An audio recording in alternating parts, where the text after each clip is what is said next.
I'm on the wrong side. Hee hee hee hee hee. Can you guys hear me? Is my audio coming through? It is. Okay, good. I had to make sure. I didn't want to make it like last time. Now watch as I forget everything that I'm doing. There we go.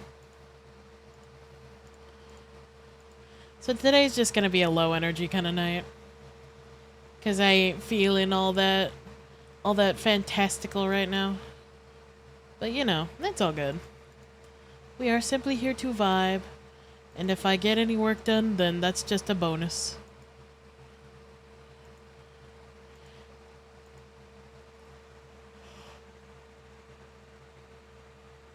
Whew, excuse me.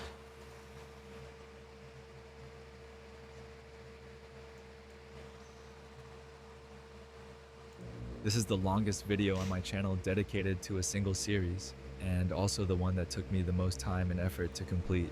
Because this isn't just another analysis. This is my personal tribute to one of the greatest analog horror series ever created, and one of my all-time favorites, The Walton Files. A deeply unsettling story that drags us into a decaying world where every main character faces tragedy in one form or another. A series with incredible attention to detail. And while it may have drawn some initial inspiration from Five Nights at Freddy's, the similarities end there. These two stories couldn't be more different. The Walton Files presents a carefully crafted narrative universe where every image, every glitch, and every line of dialogue hides something deeper. Like I mentioned before, What the I fuck? truly didn't expect this video to take so long to finish. Is that Nick but I promise Nocturne? you, the wait was worth it. So don't forget to drop your precious like and subscribe to help the channel grow and reach more people. Every like is one more coin to escape poverty. And if you're not sure what to Like comment, to escape just poverty. type meow in I the feel comment that. section and I'll leave you a heart in return. Comments are incredibly important and help the video a lot. So don't forget to leave yours. I'm not a big fan of setting like or comment goals, but go ahead and surprise me and I'll bring you the full breakdown of the non-canon episodes of The Walton Files as soon as possible. Before we begin, I want to take a moment to thank everyone who responded to the pinned comment in the last video and for the incredible support you always give me. Remember, if you'd like to be featured in the next video, make sure to reply to the pinned comment where you'll find this question.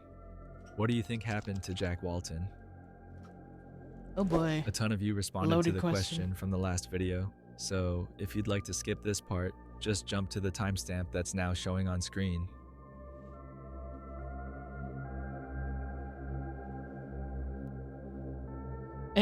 Dancing cat.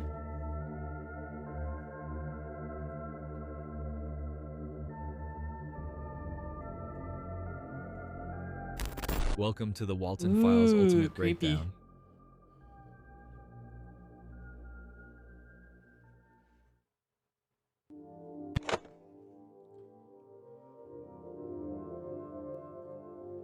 Company introductory tape is the very first episode of The Walton Files, a compilation of 3 tapes that introduce the public to Bunny Smiles Incorporated and Bond's Burgers for the very first time. Bonds But they also plunge us into the strange and eerie events surrounding both entities.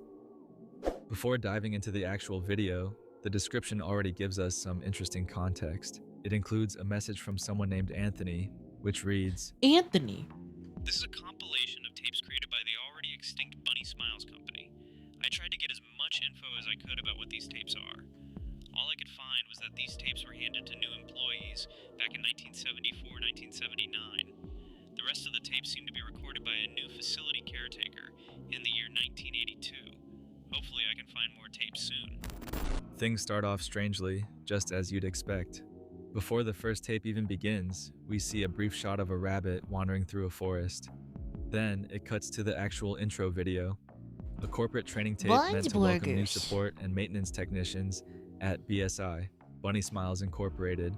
We're given an overview of what to expect from our new job, our responsibilities, and how to properly handle company equipment.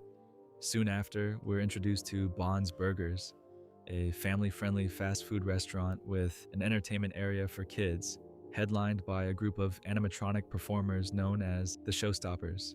Bon, Shah, Buzu, and Banny. The narrator I forget that explains his our name role is as a Buzu. facility caretaker, I can't help but listing think duties of such like as cleaning his protocols, actual name, robot Charles. maintenance and repairs, and how to operate company tech. However, something This odd guy happens. just looks like a When Charles the to me. narrator mentions robot maintenance and repairs, his voice suddenly drops in pitch. It's subtle, but definitely unsettling. Maybe I'm reading too much into it, but Oh. it almost feels like a hint. Wavy, Like thank you for there's the something 21 wrong with these months. Team has been stuck with us for Almost a Next, full one of year. the founders Wait, of the Welcome company, back. almost Jack 2 Walton full and Felix years. Kranken, My along with brain. a short message from the two of them. It's a warm and cheerful moment, one that starkly Yeah. contrasts what comes next. The narrator then announces that Bond's Burgers will be opening in a few weeks, and that they're excited to make their dreams come true with you. Listen, I am not But the suddenly, smartest the tape pineapple becomes in the corrupted. bunch. We see a cartoon version of Bond glitching alongside distorted footage. What follows is an instructional segment on the K9 storage facility located in Santa Juana Forest. This facility is used to store valuable items from Bond's Burgers, which, believe it or not, was permanently shut down in the very same year it opened due Listen, to I am certain the incidents Upid. that occurred there. This Then, is the screen this fades is to not black, new and a cartoon information. drawing of a gray rabbit appears. A character whose identity we'll learn about later. The rabbit says something, but the audio is reversed. If we flip Is that the it, here's what we get. KF97? 99, thank you, but yes, it is I. As we'll see throughout the series, Excuse me. these interruptions weren't part of Hi, the original Kara. tape. What we're witnessing is the appearance of an unknown entity that distorts and Good hijacks the footage to send a message to someone named Sophie, I a key am character low we'll meet energy later on. today, but that's The fine. second tape in this first video takes the form of an episode from a 1979 children's show How does called one Little swing a Bond's wrench? Neighborhood, produced by the same company. The episode is titled Bond's Super Sleepover and was made by Sunlight Animation. Little Bond is planning a sleepover and movie night with his friends, Shaw, Buzu, and a new character we've never seen before, a clown named Billy. But something Billy strange Bob. happens. As Bond Billy checks Bob, his Billy guest Bob, list, Billy. Billy's face suddenly vanishes. Playing a game with and is pals, also replaced gonna by a just gonna distorted lurk. Also image need food. of Jack Walton. Yay! Yeah, The go get your background food. darkens, and Bond's eyes disappear. Swinging. A curious detail Yeah. here is that even though Bond says he's invited all his friends, Bench. Banny is nowhere to be seen. Later tapes will reveal that Bond actually finds the animatronic rabbit's personality irritating and stressful. The cartoon shifts back to a cheerful tone, and Bond's friends arrive at his house. He gets ready to play a fun movie he bought. However, the VHS cover is anything but fun. It shows Jack Walton's face along with an upside-down title that seems to read I feel Home bad for Video. whoever's face they decided Then to we use see for Bond and Jack, the others because watching the this guy film. is not But being instead of a doing movie, not the being screen done shows any a cryptic favors. message. with how they're using his face. There's also a bottle of pills next to the TV prescribed to Sophie Walton, the name mentioned earlier by the Gray Rabbit, Jack Walton's eldest daughter.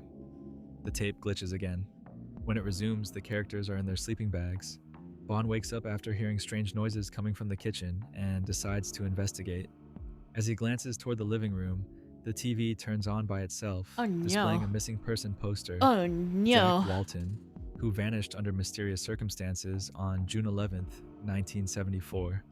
All of this happens while distorted sounds and faint cries echo in the background.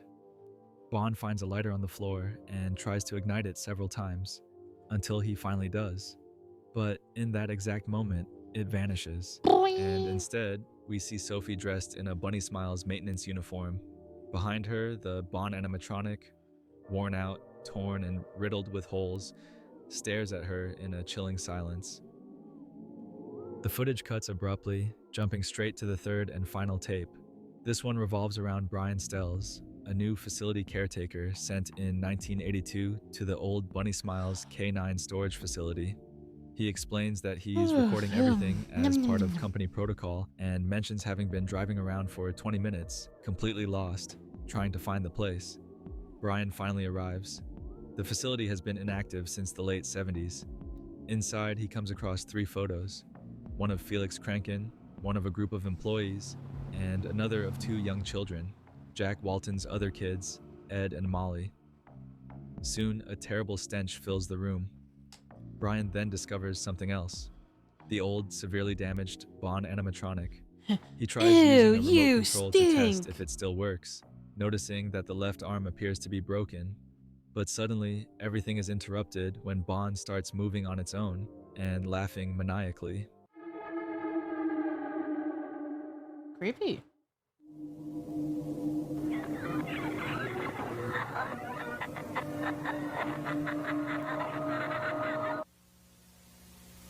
Oh yeah, this part.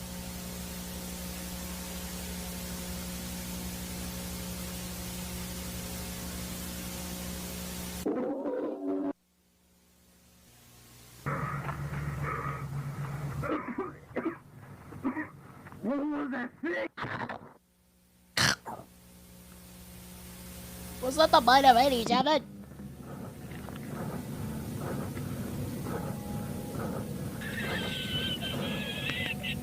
Hi, Stibbin.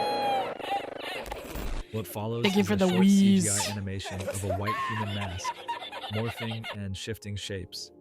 This is most likely Bond's facial recognition system attempting to identify Brian. The final scene shows Brian's lifeless body on the Ew. ground as two phrases appear on screen. I can't feel anything, and he thought I was her.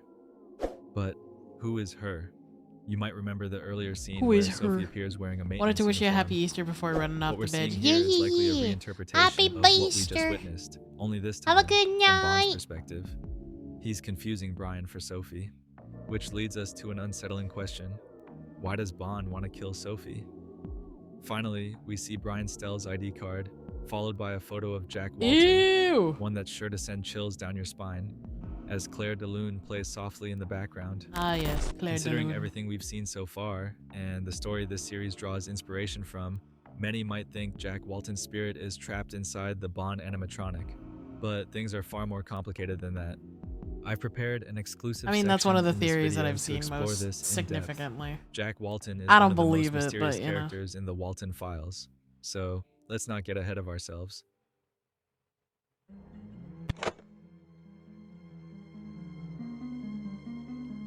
How do fucking The wrenches second work? episode in the series, titled Relocate Project, presents us with a new compilation of tapes related to the relocation efforts for Bond's Burgers.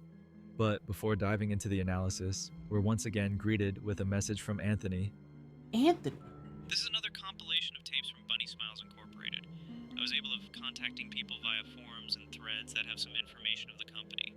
These tapes revolve around some relocation project that was being executed during the late 70s. A BSI ex-employee mentioned that these tapes were really private, and only a few people had a copy of them. Once the company vanished during the early 80s, all tapes regarding the project were banned and destroyed. These are super rare, and I'm really lucky to have them. Who is the The first tape ex-employee? outlines the plans to relocate Who is the Bond's Burgers ex-employee? 4 years after the original restaurant I shut need down to on know. July 20th, 1974.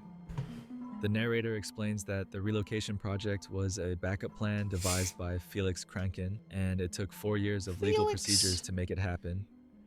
Through an 8-bit animation, Crankin' we my see the Felix. animatronics and props being moved to a storage facility deep within the Santa Juana forest, something we already knew. In the animation, a worker is seen loading supplies onto a truck, and as the screen Thank you, Vaughn. darkens, it's revealed that the driver is Hi, none other Vaughn. than Jack Walton. How's your favorite boob? The narrator goes on to say that several products were created based on the animatronics: books, merchandise, animated films, and a I'm children's TV tired. show. That's One of these, understandable. as you may have guessed, was Little Bond's Neighborhood. How's became a it massive going? success. How's all the But what egg really laying stands for out tomorrow? is a VHS tape box among the merchandise titled The Disappearance of Jack Walton. The narrator continues, saying that the Excuse success me. of these products inspired Felix to restore the animatronics and reopen a brand new Bond's Burgers in 1982. Bombs He even Burgers. praises Felix, showing a cartoon version of him surrounded by happy kids. I tasked But then Errol to do something it. unsettling happens. As the narrator says, Errol a man with Mpreg not is something only a that I giant did brain, not but also think a would giant heart. would I The video think cuts of to today, a dark, but, you know. silent image of Jack Walton, smiling. Hey, It's clear something went very, very I wrong. hope you get some between these good two. rest though, Vaughn. You've been The working second really tape hard. documents the reprogramming process of the animatronics to update and prepare them for the grand reopening. The first phase involves One programming day. facial expressions, One and day Banny is more. used as the example. The narrator explains that the results should be Hi, similar for the rest of Crow. the animatronics. Welcome on First, in. she opens and closes her mouth. a function that already existed. Then, a new feature is added, blinking. Banny is said to use these expressions to convey My emotions God, she has or eyeballs. to look for friends, referring to customers. But as she looks around, the background fades to black, and a haunting face overlays her own, strongly suggesting that Banny Ew. is being possessed by a human soul. Ew. The scene changes. Banny is now in a square room with 3 doors. The rabbit is She starving. tries to open each one, but no matter which she chooses, she always ends up back in the same place. A voice is heard saying that she's trapped in a cage and that she needs to get the owner's attention. The voice repeats over and over, "The bunny rabbit needs to get out. The rabbit is starving." Eventually, Banny gives up. She stands silently in the center of the room, black tears streaming from her eyes, just like we saw with Bon. Then the video shifts again to black and white footage of wild jackrabbits running through an open field, with Lacrimosa playing in the background. This moment is important, so keep it in mind. One of the future The episodes fact that he in the notes what Walton music Files is shares playing in the same background name. actually makes me really What we're seeing happy. here is a historical event, a massive I jackrabbit stopped watching it hunt after during the the 6th Dust video, Bowl. so I'm lost. The Dust Bowl was It's a actually series gotten of a lot more in devastating dust depth storms in the 1930s since that hit since the I last Midwest watched United it. States, This triggered video by is from severe like drought, I poor want to say farming 3 practices, days ago. and strong winds. So It he destroyed covers a lot millions of the acres of newer farmland, stuff. turned soil into dust, and forced countless families to abandon their land. But that's not all. During the Dust Bowl, something strange happened. Massive plagues of jackrabbits. With no natural predators left Plagues of and the jackrabbits. ecosystem disrupted, their population exploded. Jesus. With crops dying from the drought, jackrabbits fed on whatever was left, destroying the remaining food supply. Desperate, starving farmers began organizing mass jackrabbit hunts. Hundreds of people gathered to corral them into cages and kill them with sticks or firearms. There was nothing left, and the jackrabbits became just another threat to their survival. That's why Back in the people present, regard we rabbits now as see just the vermin. worn, damaged version That's of fucked Banny up. as she looks today. The image darkens, leaving only her silhouette against a black background. Her face slowly moves closer to the screen until it's replaced by an image of a purple rabbit trapped inside a birdcage. Finally, I don't we even see a remember barely that visible part. missing person poster. I still It need to belongs check to Liminal Susan Land and Woodings, meet the Living lead Park. technician at Bunny Ew. Smiles. I think And I've heard just of like Liminal that, we Land. I learn don't the think I've identity seen of Meet the Living soul trapped Park. inside the Banny animatronic. Also, all this art is What new we've to just me. witnessed is a I representation don't know if I've of seen the that art suffering before, that but I Susan like is it. enduring within the animatronic, trying again and again to escape and call for help, but always failing. Trapped in a cold metal cage from which there is no way out. Little bird The inside a third tape takes the gilded form of a cage. tutorial for support technicians working at the K9 storage facility. Our guide is Shaw, who reminds us that we must always wear the official Shaw, Bunny my Smiles baby uniform girl. and carry an employee ID card. Her explanation is suddenly cut off as the screen briefly flashes Brian Stell's ID card. When things return to normal, we see Shaw helping Little Bon get ready to enter the facility, making sure he has the following items: a flashlight, a snack, a key, and a camera. Love ya, However, Mom. just as Bond turns to the viewer to introduce the last item, the background darkens, and we see Jack Walton's face peeking out from inside Bond's backpack. Once inside the facility, Shaw warns us to remember the rooms we pass through, as it's easy to get lost. When leaving the break room, a shadow that appears vaguely human flashes across the screen. Shaw enters the storage area and begins explaining the purpose of each section, but she's suddenly interrupted when she reaches the third door. And let me tell you now, nothing good lies behind that third door. In the main storage Never room, go to Shaw a says third something in reverse. location. When the audio is flipped, we hear the following story. Rosemary would go to the restaurant every night hoping that his beloved husband would reappear after being missing for weeks, but no response until one day she heard a voice saying, "I know where she is, Rosie," coming from the backstage. After this eerie moment, Shaw asks us to follow her into the animatronic storage room. She warns us not to touch them or shine light on them unless we're certified technicians. But then Shaw returns to the storage room crying and remembering in horror that she's been in that room before. She tries to go back to the previous room, but the strange black silhouette appears again, blocking her path. The scene becomes distorted, red hues filling the screen as Shaw sobs even harder. We see her again in the storage room, Poor now Shaw. whispering. Sophie, where am I? Her body begins flickering back and forth between her own and that of another woman, Rosemary. The poster of Shaw in the background is replaced with one of Rosemary, and the name Sophie is repeated over and over in reverse. Rosemary finally appears on screen as Shaw's voice continues narrating the story we heard earlier, and we are now shown the grotesque and horrifying fate of this poor woman. Rosemary! By the time the lady entered the backstage as the voice told her to, missing husband wasn't there. Instead, She she found a rabbit. Rose broken will fix you. You will beautiful. You will beautiful. You will beautiful.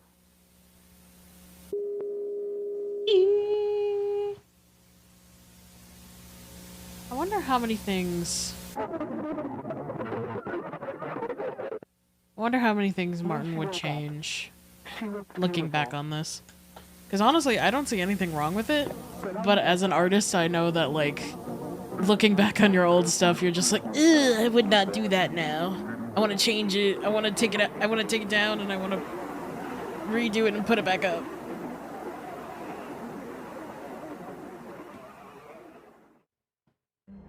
Let me give you some context. Rosemary was Jack Ooh, Walton's wife and the mother of Sophie, Edward, and Molly Walton. She was an extremely loving woman, but also intimidating when necessary. She adored her children with all her heart. However, after Jack's disappearance, she completely changed. I love Rosie. She became sad, She's so depressed, cute. and extremely overprotective. From that point on, Rosemary started visiting the restaurant every night, hoping Jack would come back. But one night, she heard a voice calling out, saying it knew where her husband was, and asking her to follow. She did.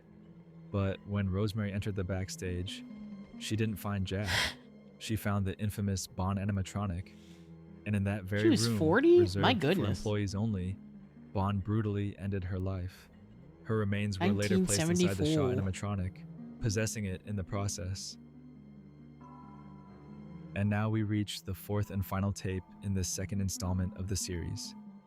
This footage was recorded by 3 Bunny Smiles technicians who volunteered to spend 3 days and nights This one inside the hurts. facility This to one fucking reprogram the hurts. animatronics. Hillary, Ashley, and Kevin. Ooh, new art.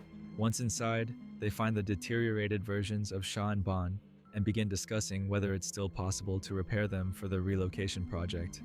Hillary believes the damage is too severe, but more importantly, she suspects someone intentionally damaged them. As the group prepares to sleep, Ashley mentions they were given a small key by the company, but no explanation as to Did what it's Felix for. damage them? She wants to investigate, but the others insist they should focus on fixing the animatronics. The next morning, Kevin summarizes the project and admits that it was a failure. The animatronics are far too damaged, and they simply don't have the time or resources to repair them. He asks the company for an extension. Meanwhile, Ashley secretly starts a new recording. She's determined to figure out what the key unlocks, believing it might be the only way to save the project. Eventually, she discovers that the key opens a door labeled Back Doors, which leads to multiple hidden The back rooms. rooms. Inside, she finds replacement parts, detached heads, and a strange gray rabbit. Yes, the same one we saw in the very first tape. But the most important moment comes when Ashley enters the final room. There, she finds the Billy animatronic. Something about it deeply unsettles her, so she decides not to approach. Instead, she notices a strange tape dated June 11th from some year in the 1970s. She inserts it into the player built into Billy. A birthday 'cause that's a song good idea. plays before suddenly cutting off. And then a list of names is spoken: Jack, Susan, Charles, Rosemary, and Sophie. Suddenly, Ashley's flashlight dies. When she finally gets it working again, Bond is standing right in front of her.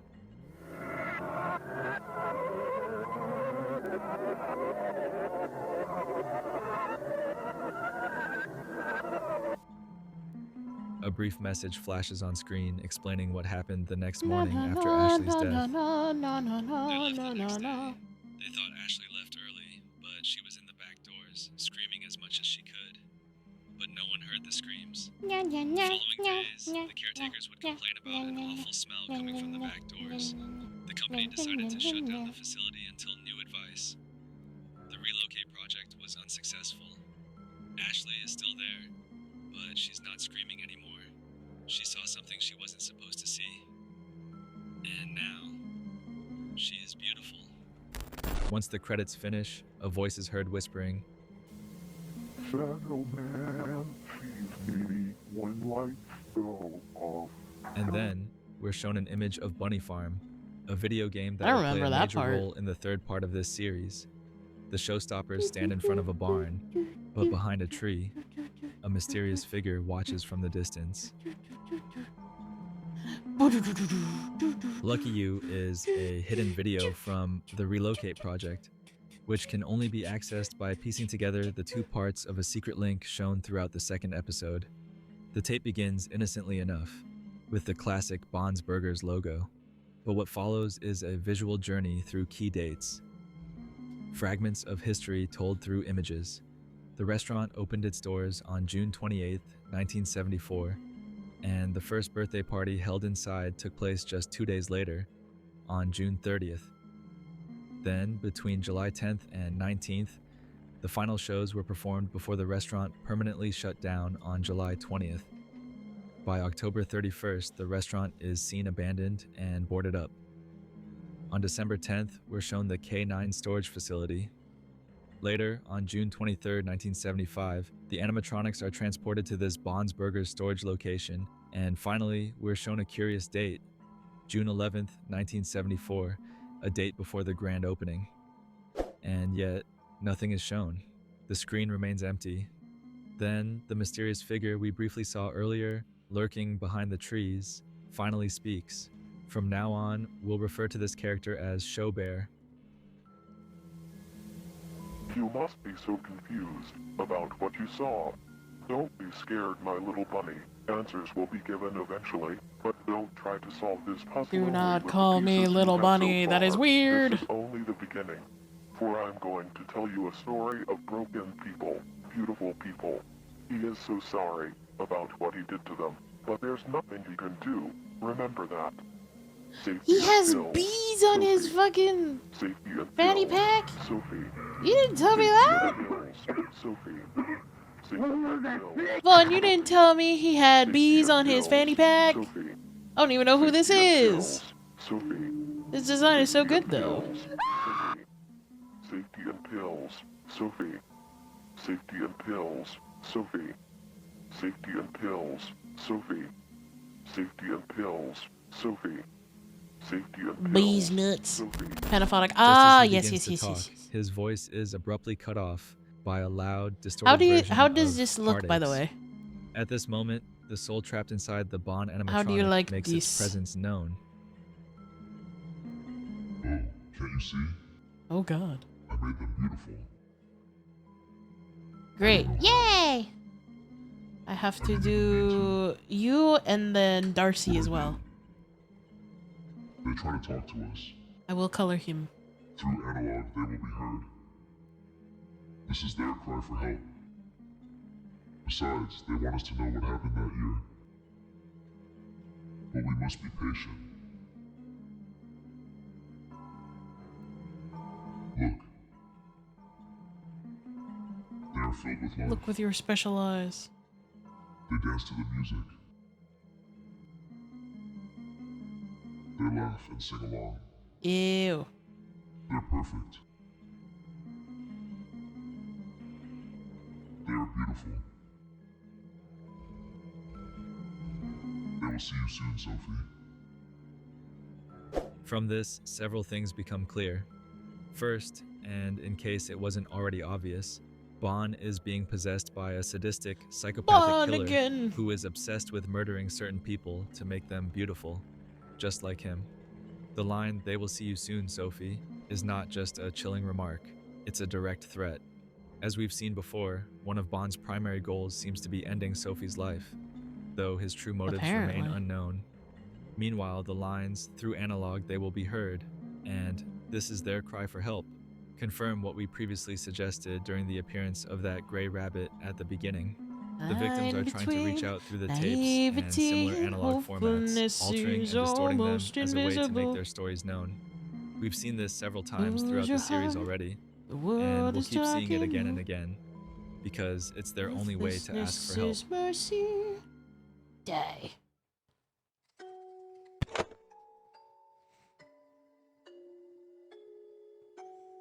Bunny Farm is the third installment of the Walton Files, and just like the previous main episodes of the series, Anthony is back with something to say.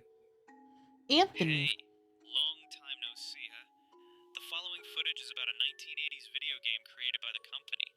Reason it took me so long to get this footage was because the game never really released to the public, and all footage available was from the beta version of the video game.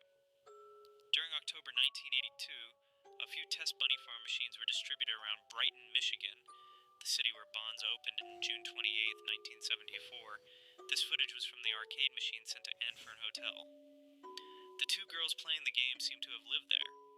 The particular thing about these machines was that all footage from the game was recorded and then revised by BSI technicians to see if the game was ready to be published.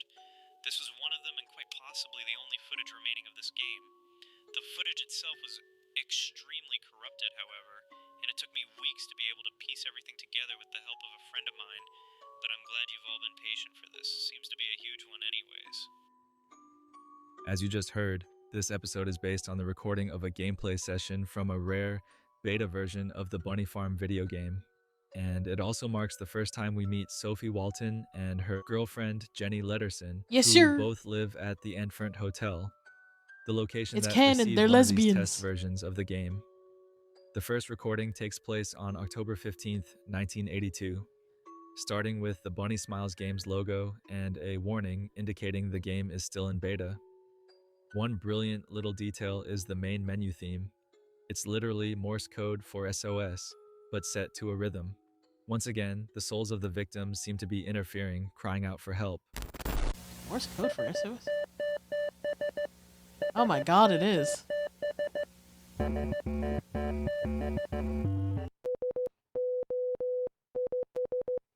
Damn. Jenny, already familiar There with are the better game, places decides to to take a show it nap to than Sophie. on Thank you for the ground follow. now. Pain, So Sophie pain, creates pain, a new pain, save file pain and cubus? starts playing. The opening scene of Jeez, the that game doesn't sound introduces healthy. us to animated versions of Bon, Yes, welcome Shaw, in. Buzu, and Banny as they prepare for the Boo-boo-boo-zoo. fruit festival. Pain However, is fine. they've forgotten to bring any fruit, I'm putting sure the it whole is. festival at risk of being cancelled. Luckily, Pete the hippo offers to help if the But others Agni is agree better. to run some errands for him on his farm. Good morning. Good morning. And that's the premise of the game.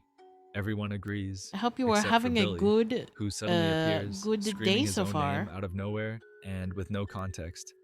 Just before the gameplay starts, we catch a glimpse of the same shadowy figure we've seen appear in the background of previous episodes. Once the gameplay begins, Jenny teaches Sophie how to control the main character, Bon. She mentions that she's played it quite a bit and has noticed the game feels very unfinished and glitchy.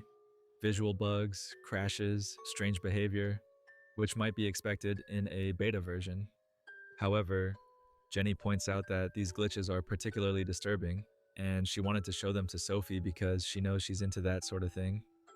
As they First time explore, I've seen frizzy hair, they come but gonna across take a memorial gander. You like statue that type of hair, the dedicated type to you're Bobby the drawn. hippo, described as the original owner of the farm and father of Pete and My Johnny. hair is actually not really His birth and frizzy. death It's more dates are curly, listed but I as see what older you were year talking and about. Other year. Gotta This take is a an gander, obvious you like reference that to hair. Jack Walton. Kinda?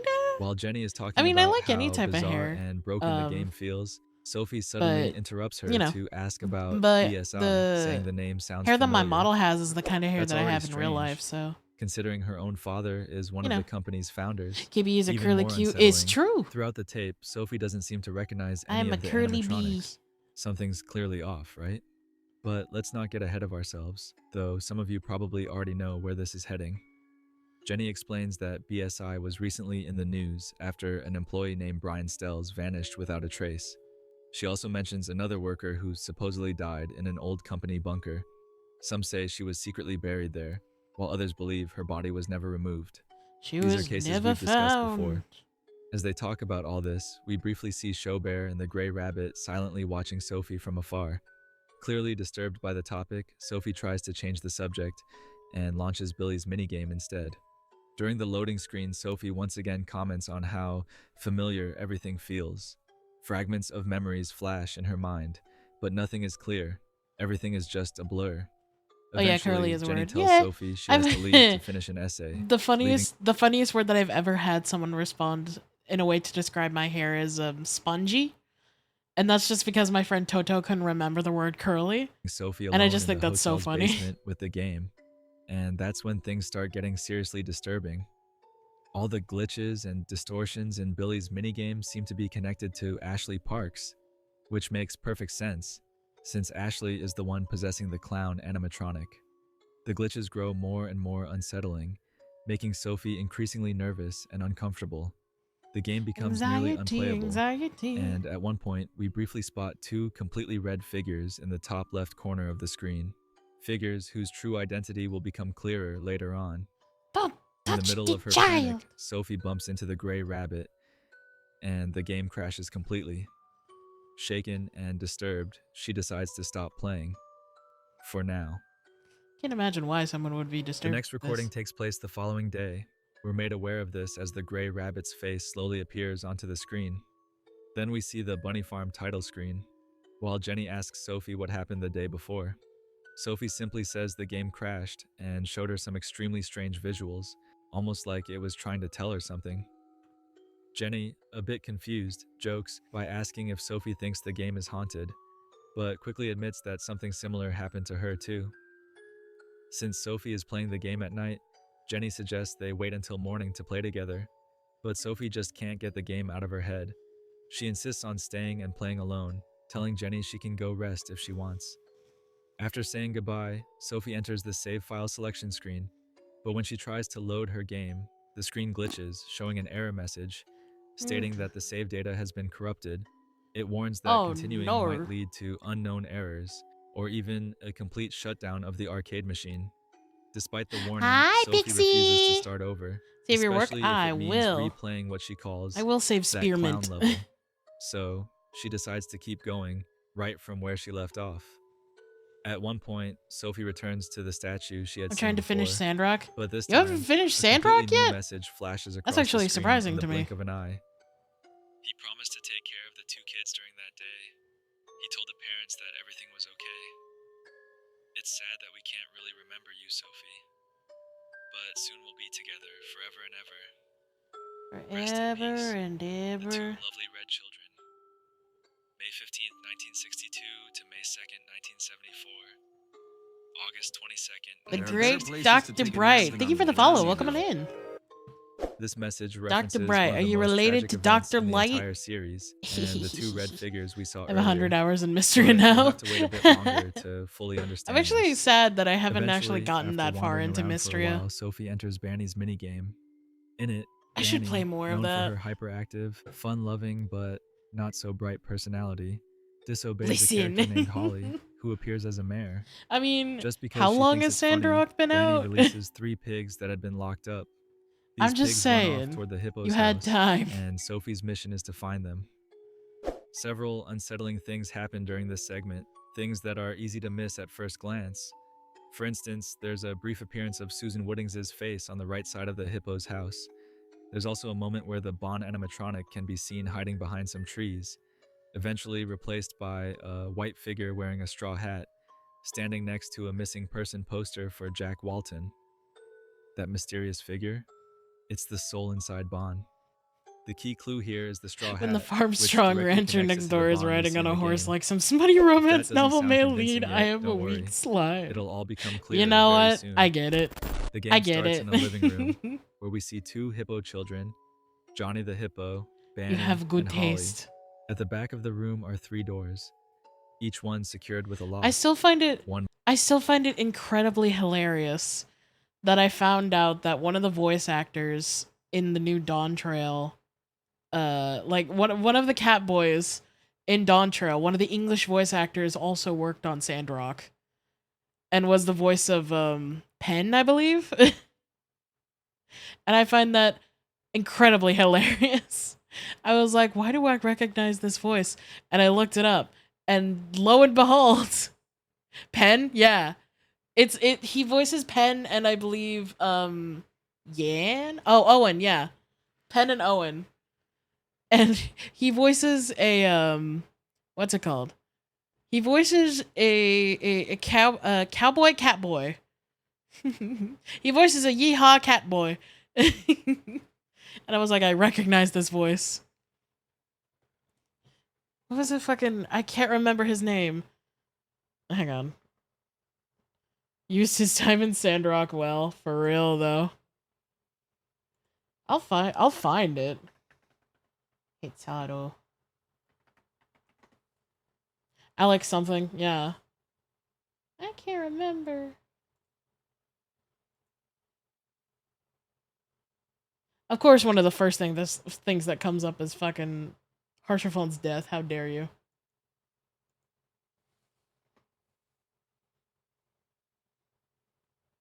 Whatever. I'll look it up later.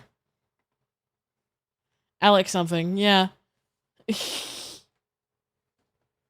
But no, he had like a full... I think his name is Warren something? Alex Warren? Is that his name? I don't know. He had a scene where he was shooting a bunch of people, a bunch of robots pretty much. And he was just like, I'm a Hitsato, that's what we do. And I'm just like, you have too much swag. When the cowboy hotel owner comes marching down the workshop with food, I am a weak slime. Nah, I get you. I am also weak for cowboys as well. I get it. One blue, one green, and one red. But one of the strangest details is in the lower right corner. A table with a lamp and a bottle of pills. A clear reference to Sophie's medication shown at the beginning of the series. After finding the blue key, Sophie unlocks the blue door, which leads her into a dark room with multiple exits. This is the same room from The Walton Files 2, where Banny was previously trapped. Sophie, confused, wanders around aimlessly until the shadowy figure reappears and makes Vaughn, contact what with outfit her. do you want me to put Suddenly, you in? she's back in the If original you're still room, there. but now things have changed. The hippo kids now have no eyes, and they're completely still. Johnny is gone. The pill bottle is cracked open, and Banny doesn't move at all. Sophie notices that the red key has suddenly appeared in the upper right corner of the room, next to a photo of Felix Kranken. When she picks it up, Banny's face shifts into a disturbingly strange expression. Stop hotboxing the chat, Sophie walks Mastis. through the red door, Also, hi, which leads her Mastis. to a room with a moving conveyor belt, blocking her from reaching the pig on the other side. In order to proceed, she has to solve the puzzle beneath her feet. As she works on it, Sophie remarks that the glitches keep appearing in a very specific way, almost as if something, or someone, is trying to communicate with her. Once she solves it, the screen shows Bon, Banny, Shaw, Billy, and, hidden behind them, the gray rabbit. The Normal? image then Just your cuts to a regular bloodied version of Banny's animatronic gray face, shirt and and suspenders? then to the employees-only door at Bond's Burgers, the very place where Sophie's mother died. Although, she might not be the only one who met their end in that room. All of this leads to an audio log from Susan Woodings, the person who now inhabits You're Banny's animatronic body. Can you send me your reference again in that case? Because I don't have it on hand. Log number 3, June 30th, 1974. Yes! Jeremy's birthday party finished. I an love hour her! ago. Susan Staying out, Woodings! the employees cleaned the place. This week is, We been, love a trans queen! strange, especially because of the opening. I find it weird that they opened the place even though Mr. Wharton disappeared a few weeks ago. I hope he's doing alright. Rosemary came in today and asked if we'd seen him around. I'm pretty worried about it. Felix seems very concerned and worried too. Anyway, the birthday party, yes. Everything went according to plan. So anyway, my This boss was is the first missing. birthday party in I the hope they restaurant, find him. and I think it Anyways. turned out pretty well. I noticed a few irregularities in the stage and in the audio animatronics. As the engineer and the person who basically built the animatronics to begin with, it was easier to notice these, especially in Bond. Something felt off. The limbs weren't moving properly. Bon. They looked stiff and odd, mainly in his right arm. Thank you. Thank Took you, a few more Vaughn. minutes to take him to This is just the backstage, reference I needed. just to make sure everything's okay. I'm the only one left. Chris left some hours ago. I and tried playing Felix Rivals didn't Comp show up. against. I I'll lost leave every that game to the closed point I'm restaurant almost when at the I'm bottom of finished. Bronze 3. Hey, welcome to the club! What follows is a I minigame lost showing how every Susan game died except inside for the one. employees-only room. To the point where I don't want to But I won't be play showing that comp here, again. because we'll soon witness that very event in far Hi, greater Vic. detail and quality. so you'll have Thank you to for wait the a little Keck longer. W. After Oh, the minigame, ooh. Sophie finds herself back at the farm, but now it's much more empty than before. And where Banny used to be, there's now a missing poster for Susan Woodings. The game's music has slowed down, warped, and distorted. Sophie quietly notes that everything happening seems to be tied to some event, but the pills she's been taking are keeping her from remembering. But that was very confusing and scary, but it felt like I was being told a story or a certain event. I mean, clearly I was, but, yeah.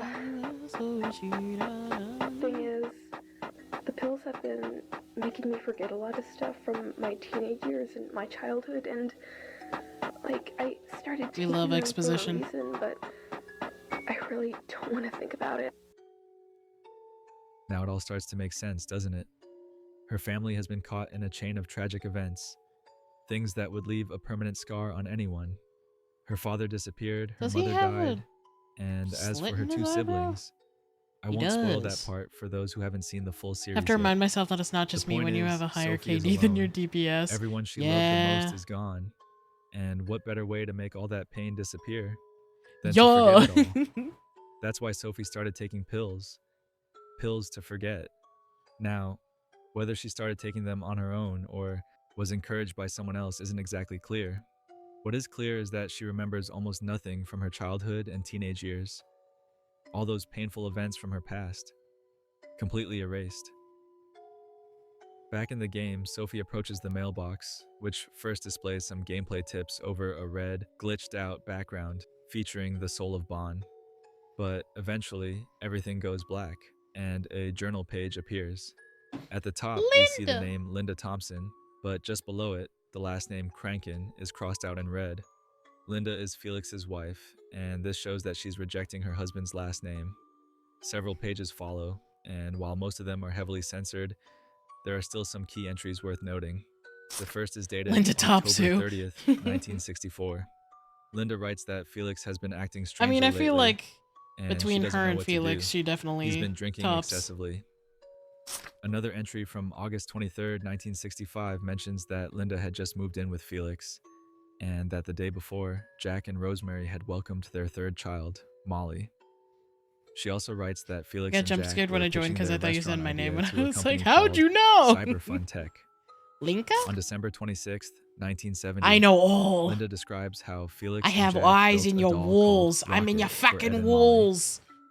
She also notes that Felix drank heavily the day before, and that his alcoholism had already become a serious issue.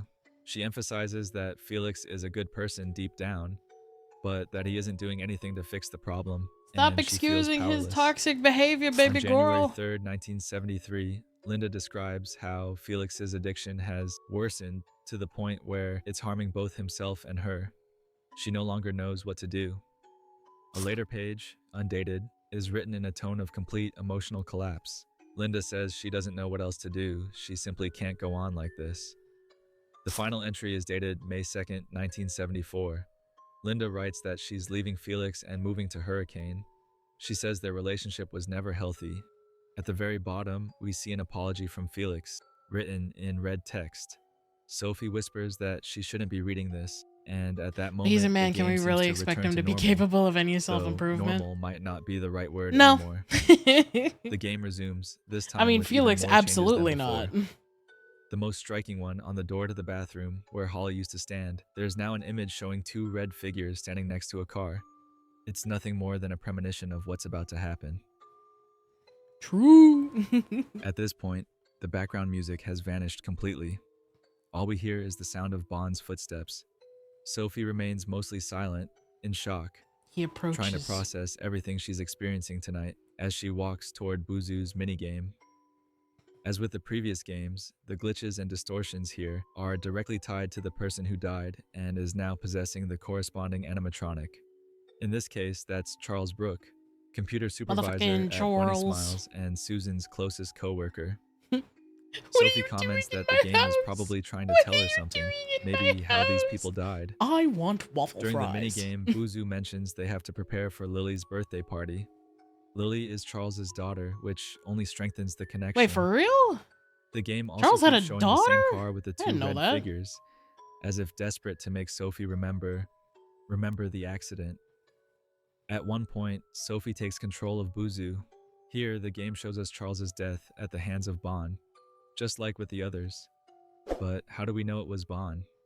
If you look closely during the loading screen, you can briefly see a pair of bunny ears slowly walking to the right. Missing wheel 714, Ew. missing wheel 714, missing wheel 714, missing wheel 714, missing wheel 714.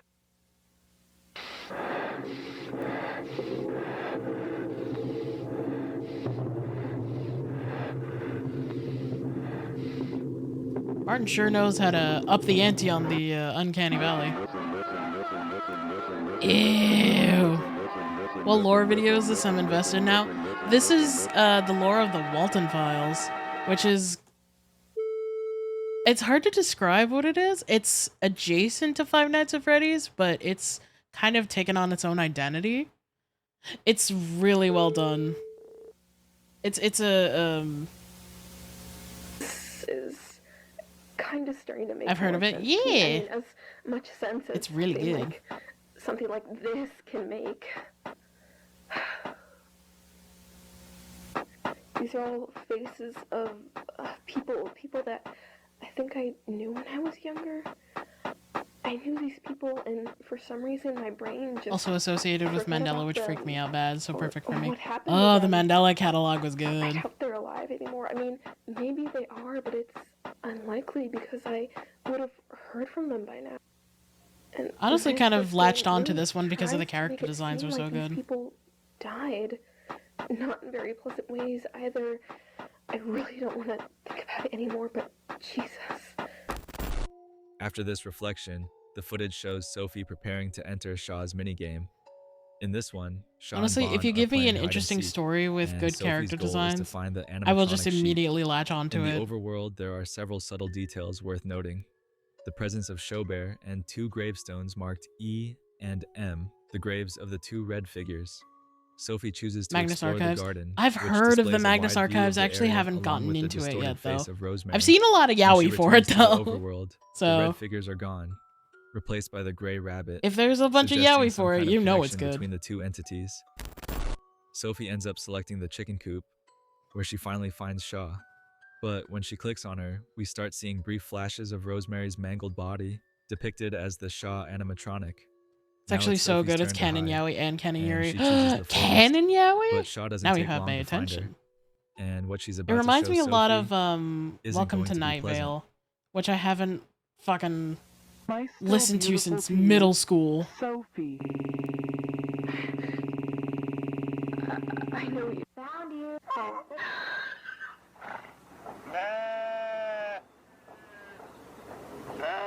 Oh, Carlos.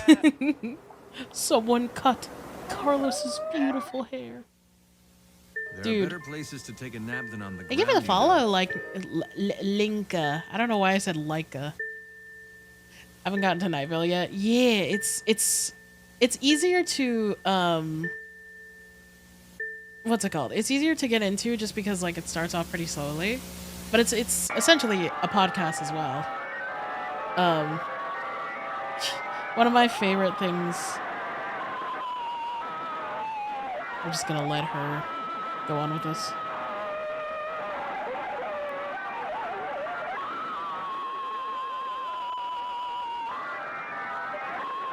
Holy shit. Holy shit. Holy shit. Oh boy. The scene shifts, placing us in front of the same well with Soothingly eyes that unsettling. appeared Yeah. earlier on the farm map. I'm trying to draw cute The art well and just looks screaming around in the from side to background. Yep. side until it locks That's eyes how I directly do with it. the player, with Sophie. Um, Suddenly, Showbear begins to but yeah, one of rise my from within favorite the well, things that I remember. welcoming her. One of my favorite things that I remember from being in the fandom for Welcome to Night Vale was dressing up as Ellis from Left 4 Dead 2 and going to a convention and meeting two cosplayers that were dressed as Carlos and Cecil. And and I just like In character, I was just like, hey, so I saw this like glow cloud that was outside, and I wonder if either of you knew about that. I did Cecil years ago. I feel like you could pull off Cecil really fucking well. Like, I feel like you are the type of person that is just Cecil in real life. You know, without the tentacles and all that. Her to his magic fountain of memories and asking what she'd like to remember. But before anything else, Sophie asks him who he is. She receives no answer. Instead, Chaubert So begins says to you. show her the Yeah. tragic So accident says that took I. place on May 2nd, 1974. Hell yeah. Sophie is about to uncover a dark truth, one that has been buried deep within her mind. And as a result, many elements that have appeared throughout the game finally start to make sense. The game shows an image of a house, with the two red figures standing at the front door. Our house. Sophie In the is middle stunned of our and house. terrified. Our house. This is her old house, the one she lived in with her family, before everything fell into darkness. Next, we see a corn maze with Chaubert lurking in the shadows at the far end, followed by the gray rabbit. The rabbit says he's happy to see Bon and thanks him for helping clean up the maze. He tries to tell Bon what to do next, but he's interrupted by the sound of a ringing phone. We're then shown a conversation between Felix and Jack. Jack asks him for a favor, to take his kids, Ed and Molly, to a school party that evening. Jack is swamped with paperwork, and Rosemary is at the dentist with Sophie, so he can't go himself. Though hesitant at first, Felix eventually agrees. Jack thanks him warmly and asks him to pick them up at 5 p.m. and bring them home by 9 p.m. As the call ends, How fucking Sophie far quietly is your remarks that house? somehow she remembers that conversation. How fucking far is your house that you have to pick them up at 5? And they have to be home at 9?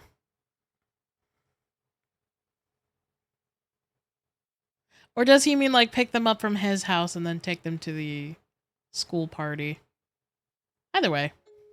I feel like if I ever got this The scene game, changes I'm not again, only driving it this somewhere time far, to but a I'm shoving minigame it set over in the once I corn burn maze, it. Yep. where Sophie once again You gotta cover it in controls Bond. sage and then burn it. During this sequence, Chaubert's deep voice warns her to be careful. This memory is deeply buried, and she must find them. As Sophie explores, she speaks to herself aloud. She's overwhelmed. She says she knows what's happening now, that she's beginning to recognize all the faces she's seen, and this is where everything begins to unravel. Ed and Molly Walton, 11 and 8 years old respectively, are shown in their bedroom, getting ready for Uncle Felix to pick them up. Suddenly, Felix appears behind them, asking if they're ready. Molly doesn't want to leave. Pick up from without her house at favorite 5 and doll, drop off at house at the 9. gray rabbit, Ah, I gotcha. which now, Heather's heard. finally, Yeah. I we don't can know name why. Rocket. Like, After just that, the three picturing get it into in the my car and head to brain. the party. The day goes by without I was anything just thinking unusual of happening, Felix, but like it's already with the past 9 song of p.m. JD from and time to go Heather's. home. Ed and Molly go looking for Felix I and am find him all at a that bar you drinking. need. The kids You call him out. He carved shouldn't be open my drinking if he's going to heart. drive them home, Can't but Felix just brushes leave it me off, to saying he's bleed. fine, just a little dizzy, and gets up, ready to drive. Felix, you A stupid terrible motherfucker. mistake. Felix makes a fatal decision, one that will haunt him for the rest of his life. Because I in the haven't asked crash what are you that drawing. follows, I'm he's the only drawing one who Scrunkles. survives. On my on my VGen, I have an option for Scrunkles, which is basically just like shitty little doodles of your character that I draw. For like, I don't know, roughly $30. So it for this one, I'm basically just making them little chibis. But for some of the other ones, I make them like more abstract and such. It's basically like I draw you at my discretion, but in a tiny little like. I basically take your design. I take your design. I put you in a Tupperware container. I mash you up, and then I spit out whatever I think looks nice. I love the Scrunkles. Yee, thank you. Felix looking drunk. Yep. No, I'm just feeling dizzy. It's not that big of a deal, all right?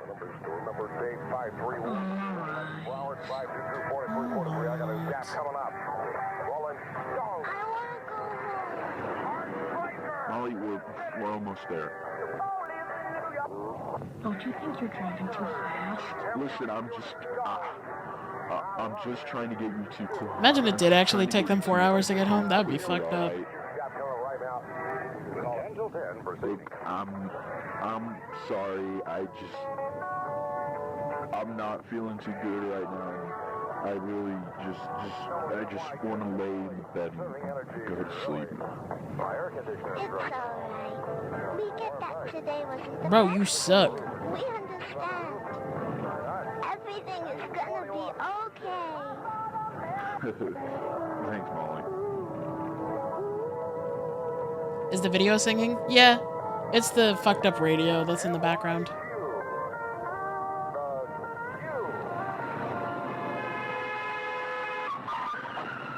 Oh no!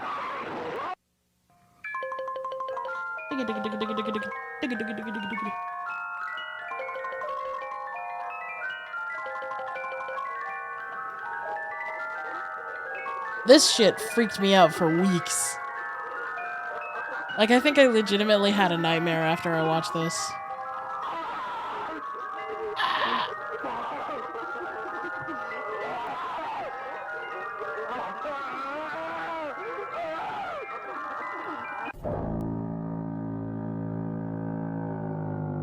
Foghorn! Really is a foghorn. Panicked and lost, he buries Ed and Molly's bodies in Santa Juana Forest, but they found a way to come back.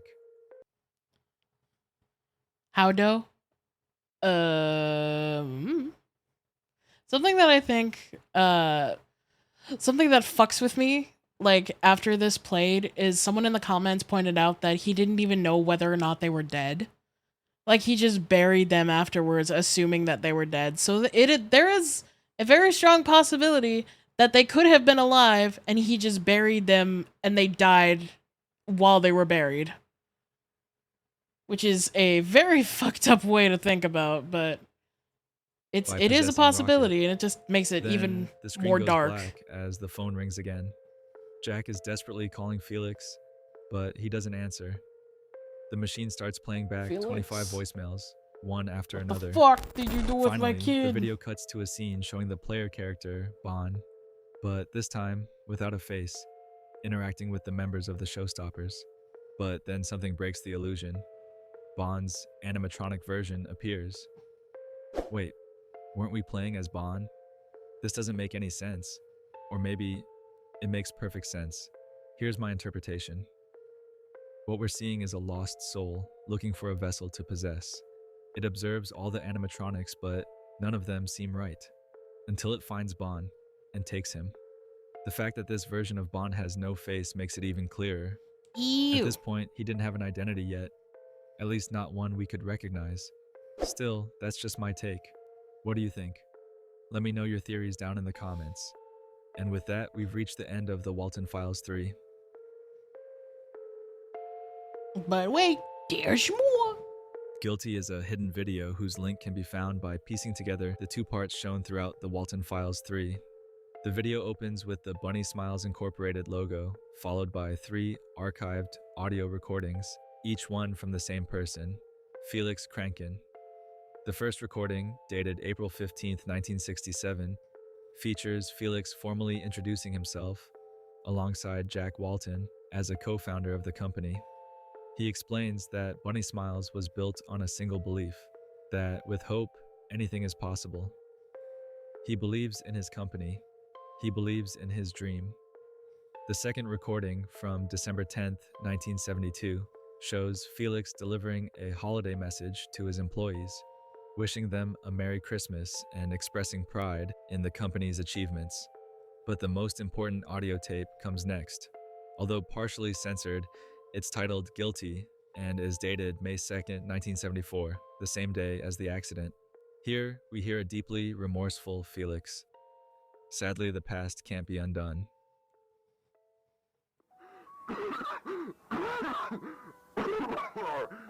Alright, yeah.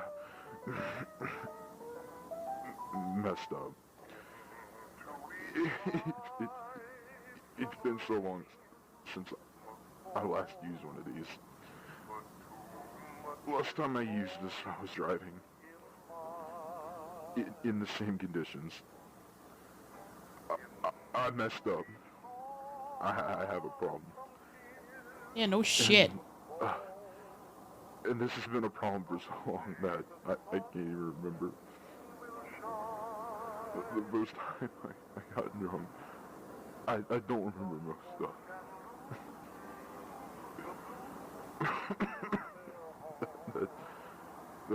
That's probably why I carried this recorder with me. So that's probably why I'm recording this in the first place. Because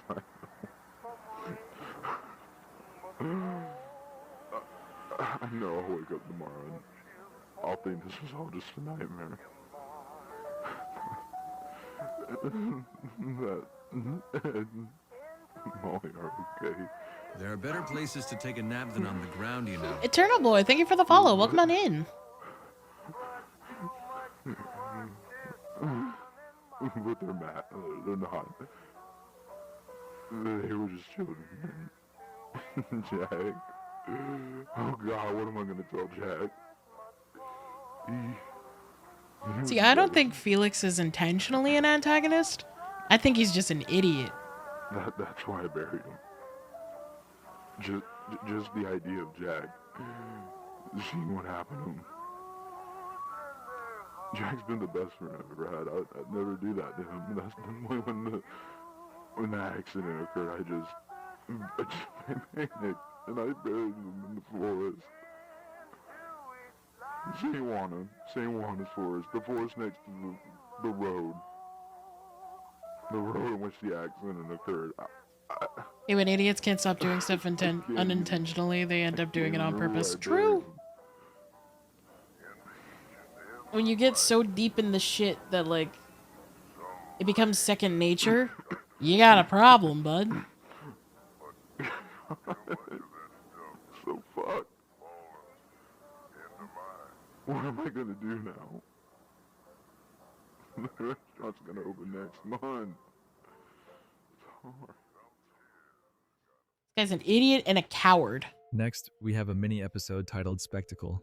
In it, a reporter named Christine Marshall stands in front of a now shuttered Bond's Burgers, reporting on the location's dark history and the string of disappearances linked to the restaurant and the BSI company. Christine works for Local 57, a news channel whose name is clearly inspired by the analog horror series Bro may have messed Local up a little. 58. He got During a little her too report, silly. Christine interviews a mother who May knew have- one of the may have, employees you know, who used to work there. Gotten The a woman little too explains that her wacky. coworker had gone to Bond's Burgers to celebrate a Hope birthday. you are well, much love. Thank you, and at the time, Technoboy. didn't believe any of the paranormal I appreciate rumors it. that were already Just starting a guess, to spread yeah. about the place. As she speaks, Yeah, you know. we see various shots of the He restaurant. just drank too much intercut at the with fragments child's from the old Bond's party Burgers thing. commercial. Later on, Christine interviews Derek Collins, chief detective of the Brighton Police Department. He begins recounting the 6 disappearances that occurred during the summer of 1974. Jack, Rosemary, Edward, and Molly Walton, Charles Brooke, and Susan Woodings. He then mentions that Jack Walton's disappearance was the breaking point, the moment he realized something was seriously wrong.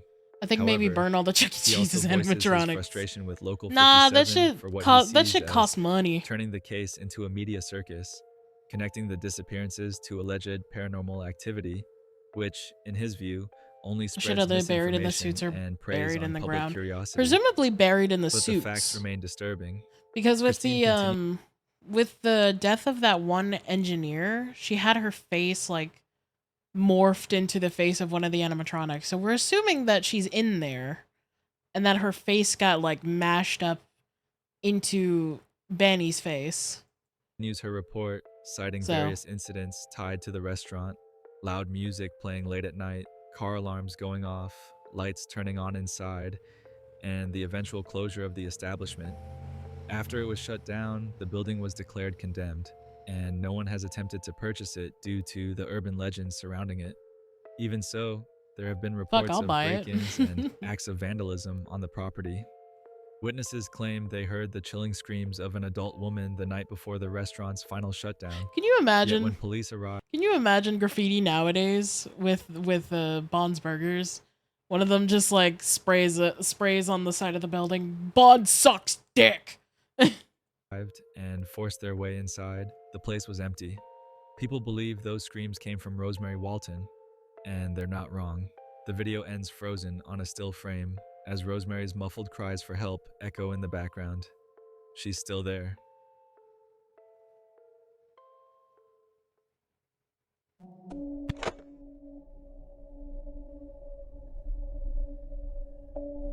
Cyberfun Tech is the title of the 4th episode of the Walton Files, and it marks a major turning point in the series. Unlike the previous chapters, this one adopts a much more cinematic approach to storytelling and features a stunning visual upgrade.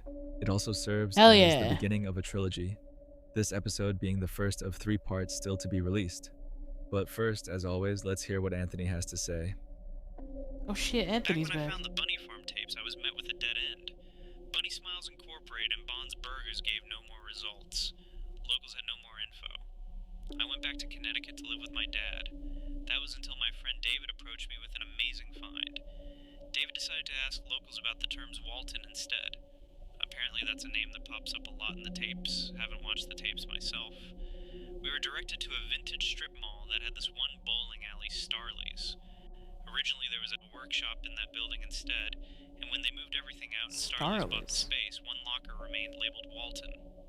Inside a box with a cheap safe, apparently the box has sat there for decades because they haven't managed or bothered to open it. Me, Ron, and David did some digging through the previous tapes and noticed a pattern. The code was 722. Curious. Inside there were a total of 23 tapes. I moved back to Brighton, Michigan to help my friends 23 tapes. compile these tapes into Holy what we crap. call the Cyberfun Tech Collection. This is part 1 of 3. Cyberfun Tech is a company that funded and created most BSI projects. It's unclear whether CT owned BSI or whether they were simply partner companies, but perhaps CT bought BSI at some point.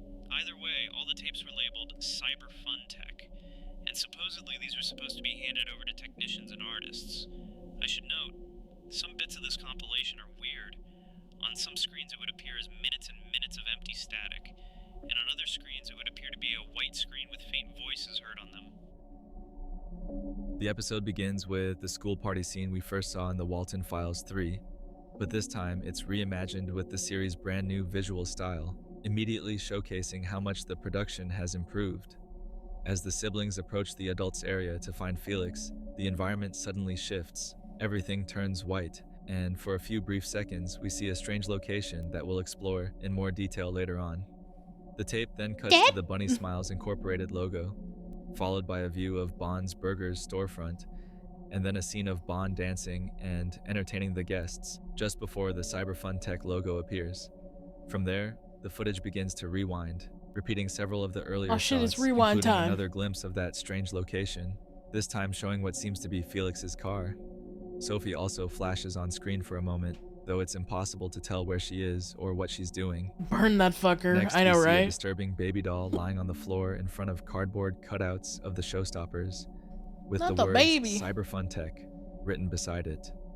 A menu then appears with 4 available videos. The first one to play is Bond's Burgers promo. Upon selecting it, we see an image of an employee logbook from BSI, followed by an entry written by Charles Brooke on October 10th, 1970. In it, Charles says he's just been hired as the computer supervisor for the Bunny Smiles restaurant, which, at that point, still didn't have a name. Right away, we sense his excitement. He's eager to get started and already thinking of potential names for the place. What's interesting is that Charles isn't a newcomer. Piss. He says he's known everyone for a long time and had worked alongside Susan and the rest of the team for years, even before Cyberfun Tech existed. He considers them family. We then transition to a musical sequence featuring the Showstoppers, each performing There's a a very song. big theme about family Uzu sings going on Tiptoe here. Through the Tulips in an animated garden scene. Tiptoe Then through Banny the performs tulips Drift Away by while the gleefully hopping window. across a hill. Now Finally, as I Shaw sings sweet will music, come tiptoe surrounded by flowers in through her the segment. tulips However, with during her me. performance, the tape starts glitching, and for a moment we catch a glimpse of the employees-only door backstage. Next up is Bond performing I Can't Feel Anything, but just as his animated sequence begins, a red square suddenly appears, censoring part of the screen. For a split second, we can make out a white figure, which, given what we've seen before, is none other You're really than good at Bond's that soul. melody. I have Interestingly, practiced the a song little title, bit. I Can't Feel Anything, might be a subtle reference to the fact that Bond feels no remorse for the horrific murders he's committed. The next scene introduces us to the endoskeleton of Shaw's animatronic, identified as CBF-72, which begins to move as a new character, Cybertelly, appears. Cybertelly is an animated mascot who explains the technology developed to bring Bond's burgers to life. We're then given a brief history of the showstoppers, along with a shot of the restaurant's sign. The footage glitches again for a moment, and Bond's soul briefly reappears before the narration continues. And to avoid repeating this constantly, it's worth noting that this happens numerous times throughout the episode. Cybertelly starts talking about the showstoppers concept art, but he's suddenly interrupted by a jarring tape glitch that cuts to a series of early sketches made by the BSI art department, with Rosemary Walton credited as the lead artist. A curious detail. Hell yeah, no wonder I there's a cut love her right so before much. Cybertelly is about to mention that Rosemary is married to Jack Walton. Next, we hear a voice recording of Rosemary explaining that her goal when designing the characters was to make them visually appealing to children and Like legit easy just to make a good remember. mascot, then just We have then free see Shaw mascots. performing once again while Yeah, Susan well, Woodings narrates some the people relationship make the between mascots BSI for and the restaurant. Cyberfuntech. Some people make the Initially, restaurant around the Cyberfuntech was only mascots. contracted to build the animatronics, but eventually In this case, it a was the deeper latter. partnership was formed. Susan starts discussing her role as BSI's lead engineer, but the narration is abruptly cut again, this time showing several photos of the restaurant's interior. Susan continues, detailing the technological features implemented in the animatronics, such as free movement and the ability to interact with customers. The tape goes Yeah, on to 'cause show that's a several great shots idea. of incomplete animatronics, all set to the background music of Claire de Lune, interspersed with the steady sound of loud banging. Eventually, we see a distorted image of Susan's face alongside an inverted letter addressed to Felix Kranken, written by Norman Poultrick, the owner and newly appointed CEO of Cyberfuntech. Mr. Kranken, this is Norman. I'm sending you this letter on behalf of our deal between Bunny Smiles and Cyberfun staff, and most importantly, the well-being of our Cyberfun staff. We've been getting a lot of complaints about a member of our staff going missing who was highly associated with you and your team. Susan Woodings has been missing for a week now, and here in Cyberfuntech we are working as hard as we can to try and manage to get in contact with her. Is there perhaps any detail you could hand us to help locate our missing employee?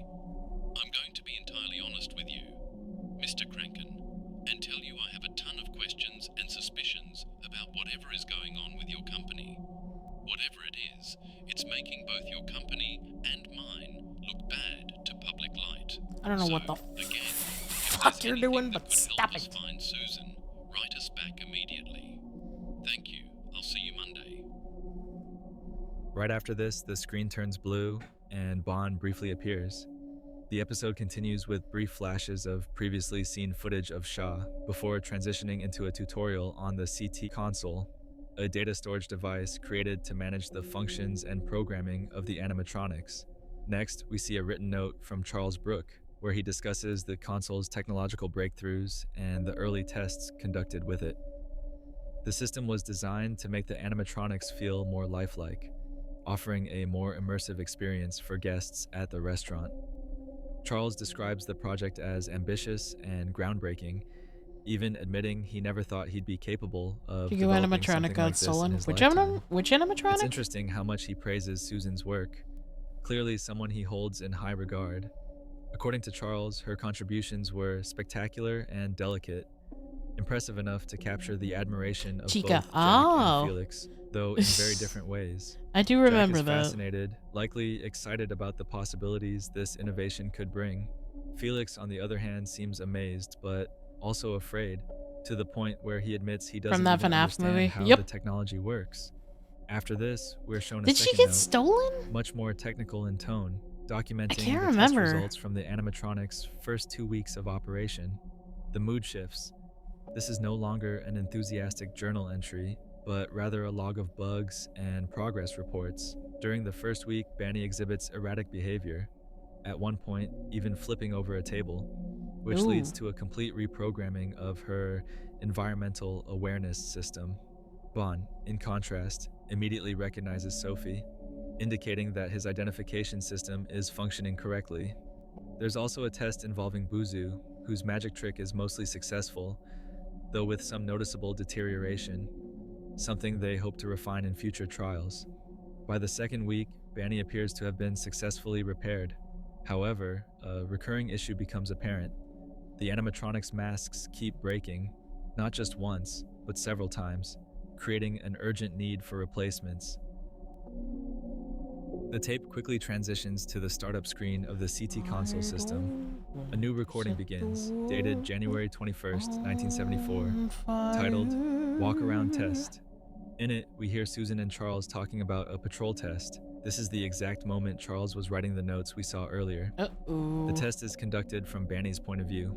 Susan explains that the animatronic must walk toward them without tripping over any obstacles. Everything seems to go well, until, just as we saw in the notes, Banny crashes into a table and knocks it over, forcing them to end the test. Aww. We then move to the next recording, Rip Banny. Facial Tracking, dated March 27th, 1974. In this segment, Susan and Charles discuss Felix's absence. Susan, clearly resigned, assumes he's out drinking again. She brings up his alcohol addiction and how neither Jack nor Rosemary realize how serious it has become.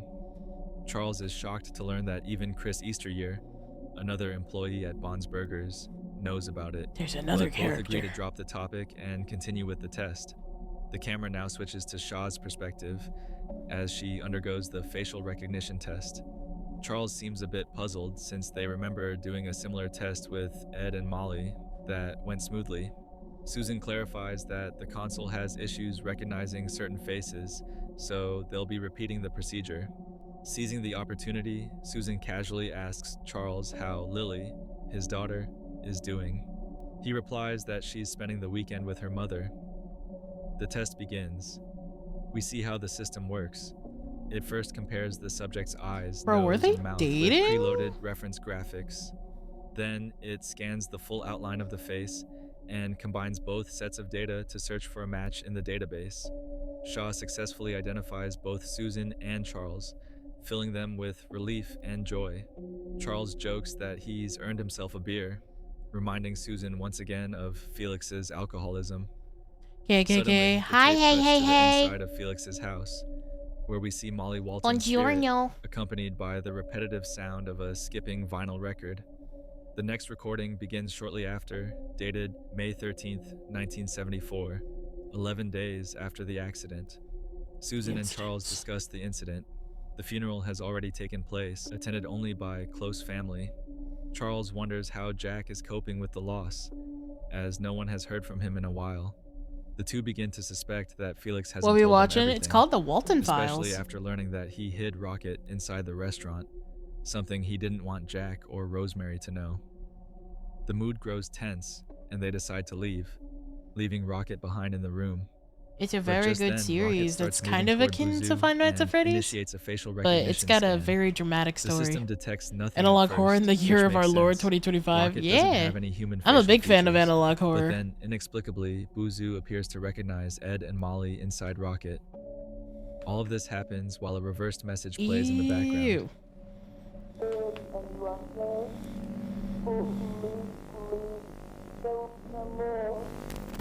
After that, the final tape in the sequence plays, titled The First, dated June 30th, 1974. I was the first.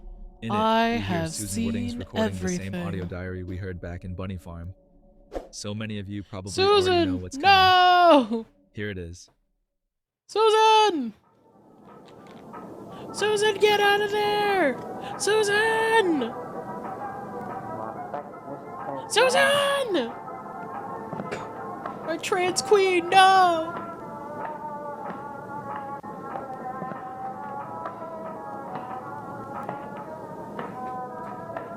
I feel like something's in her closet. I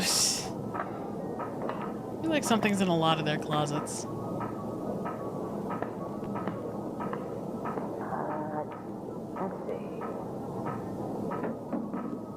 But yeah, hey, if you ever get the chance to watch this series fully, I highly recommend it. It's pretty good. Is Oomphy gonna die? Yeah, sadly. I don't think any character in this series survives except fucking Felix. Nah. Hello? Hello?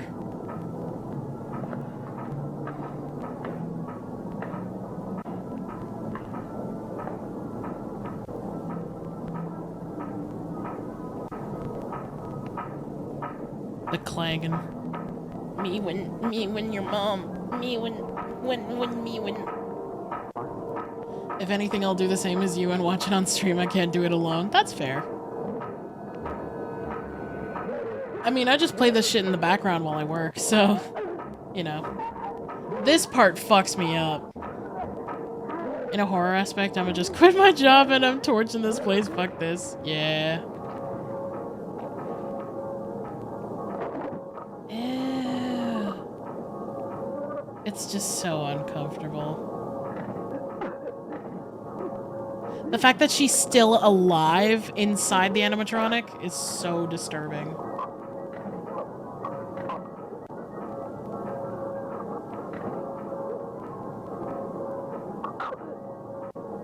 Oh shit, it wasn't even enough to kill her. Yep. Yeah, no, she's still alive. It's like being burned alive, actually. Ugh.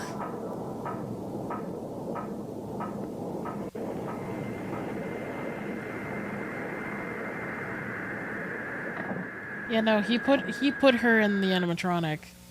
And she was still alive. She died of starvation. She couldn't feel anything, but she died of starvation. Following Susan's death, the scene fades out That was and fucking transitions to midnight disturbing. on May 3rd, 1974. Yeah, Jack Walton is driving it's furiously fucked down up. the road, heading toward Felix Kranken's house. He pounds on the door in a rage, screaming Felix's name. When that happens, your but body and nerves receives act no like it's answer. on fire and will We see burn a so man badly. completely consumed by Ugh. desperation. He tries peeking through the window, threatening to kill Felix if he did anything to Ed or Molly. The image becomes Even during the distorted death of the and mind, the static-filled sensation as still Jack runs through begins the slamming corpse. on the glass, Ugh. overwhelmed with rage. That's Then we shift gross. to the morning of the same day, deep in the Santa Juana forest. Felix is seen sitting at the bottom of a large pit beside the graves of Ed and Fucking Molly. coward. The tape briefly shows the car accident. Molly's body lies in the back seat, while Felix is unconscious at the wheel, his head slumped against the blaring horn. Back in the present, Felix climbs out of the hole, carrying Rocket, Molly's backpack, and one shoe. He tosses the bag and the shoe off a cliff, but keeps Rocket, likely trying to destroy the evidence. He then slowly approaches the edge. Guilt If you're is trying to eating him destroy the alive. evidence, why not And throw yet, away the just fucking as he was too stuffed cowardly to toy face his that the addictions, child had? He's also too cowardly to take his own life and pay for what he's done. But maybe that's for the best. Fucking coward. Living with this torment is a far worse punishment than simply fading It's away. so terrible some places allow The you tape willful continues with an authority audio to just journal mercy kill recorded you. by Yep. Felix on May 5th. In it, he confesses to having told Jack Burn and it, Rosemary cast what fire, happened. bitch boy. Yeah, Felix for real. describes it as Cool the character longest you're hour drawing. of Also his want to life do Spider-Man point and the me with most him. painful I would conversation love he's it ever if had. Pentaphonic Now, actually both of had them like a hate teeth him. gap. In fact, he Like says you. I think that would he be really hates funny. himself, and understandably so. He admits he hasn't been able to sleep, haunted by the knowledge that the children's bodies are still buried in the woods.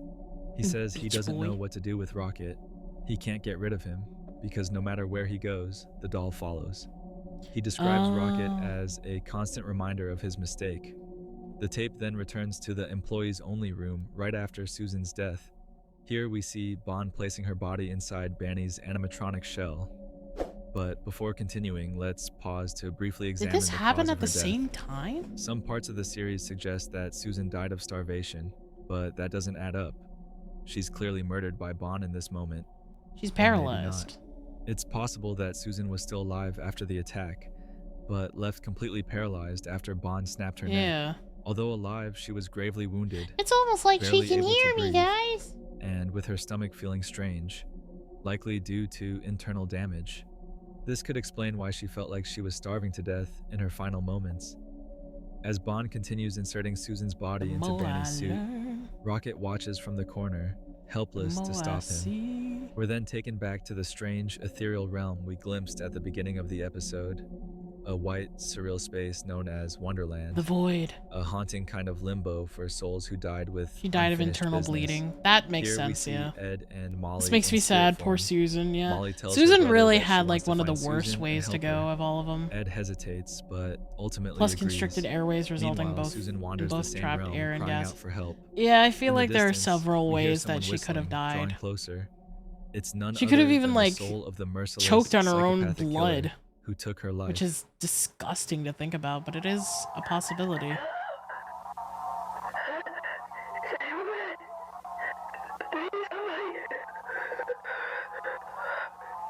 God, imagine showing up to the afterlife in the way that you died. That's fucked up.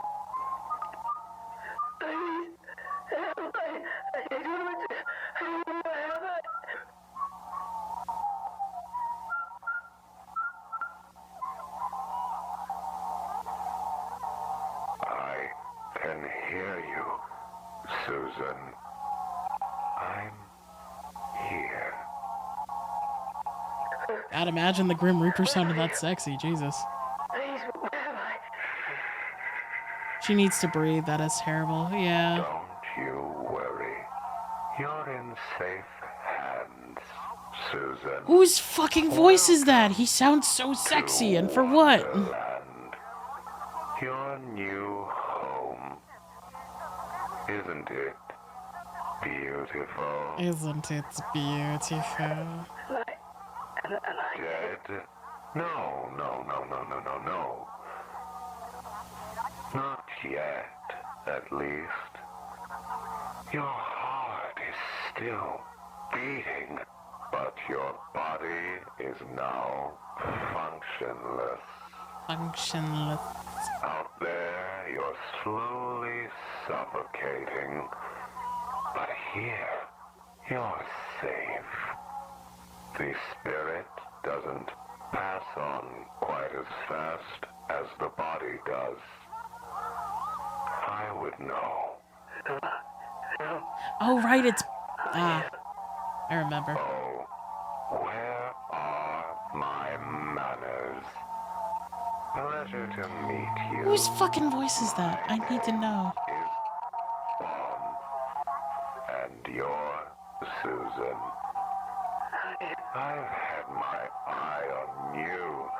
I know you very well, my friend. I know you like to fix things, isn't that right? Well, so do I. Bro, if a man came up to me and talked to me like that, I would just run in the opposite direction. What are you talking about? Perhaps I could help you. Here, a gift. Take a look. Fix my neck, yeah. Yo, can you fix my scoliosis, bro? That is the new you. A wonderful gift that will eventually become your new body. Just like a beautiful butterfly. Butterfly. From a cocoon. I don't like this, yeah. Will be It's supposed to, like, intentionally make you uncomfortable. You don't have to listen to me. That is up to you. But what other choice do you have? A spirit can survive without being tethered to a vessel.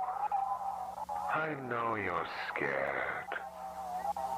I was too. But everything will be okay. I don't... Apologies for what I had to do to you. But look, the hard part is over with now.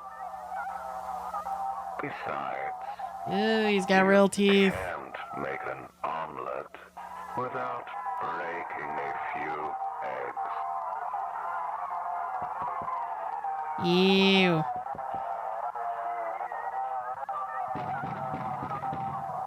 Susan!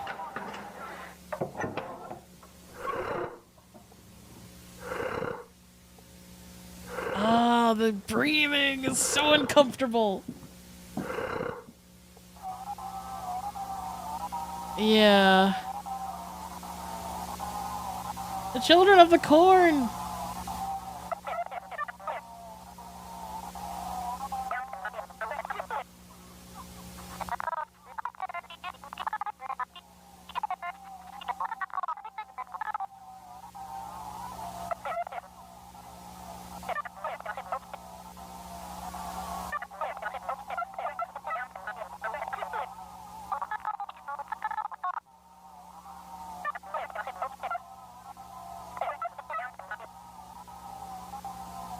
I do like the fact that they make the children out to be like the guardian angels. I think that's an interesting reached the last take. available video, Lacrimosa, a hidden entry belonging Lacrimosa. to the Walton Files 4, Ew. which, like all the others, can Ew. be found scattered throughout the episode. The title is a direct reference to fucking head. Mozart's Lacrimosa, Oh god. the same piece that played during the infamous Rabbit is Starving scene in the Relocation Project tapes. So naturally, the presence of both Banny and Susan is guaranteed here, and this time, that disturbing scene is shown in far greater detail. The video's description gives us some intriguing context. Felix Archer Kranken reportedly arrived at the station in the morning on May 3rd. He had a broken pair of glasses, dirty blue pants, and a yellow dress shirt stained with dirt and blood. By the time I got the call, he was already in custody. We sat him down for a few hours, and he revealed valuable information about a case we had just been told about earlier that same day by Mr. Jack Walton. Walton's two youngest children, Ed and Molly Walton, had disappeared with Kranken the night before. Felix's alibi claimed he'd been unconscious for about 20 minutes after the crash, and when he woke up, the kids were gone. The video opens on the banks So he of just the Clear Hill admitted River, that where he the Brighton that he Police Department crashed? is investigating the disappearance of Edward and Molly Walton. One of the children's shoes floats gently in the water until the footage suddenly glitches and transitions into a different tape. This new tape briefly recaps what we already know about the CT console, information previously mentioned in Charles Brooks' notes. But then, without warning, the footage cuts abruptly to the remains of Susan Woodings trapped inside the now headless Banny animatronic, moments after she was attacked by Bon.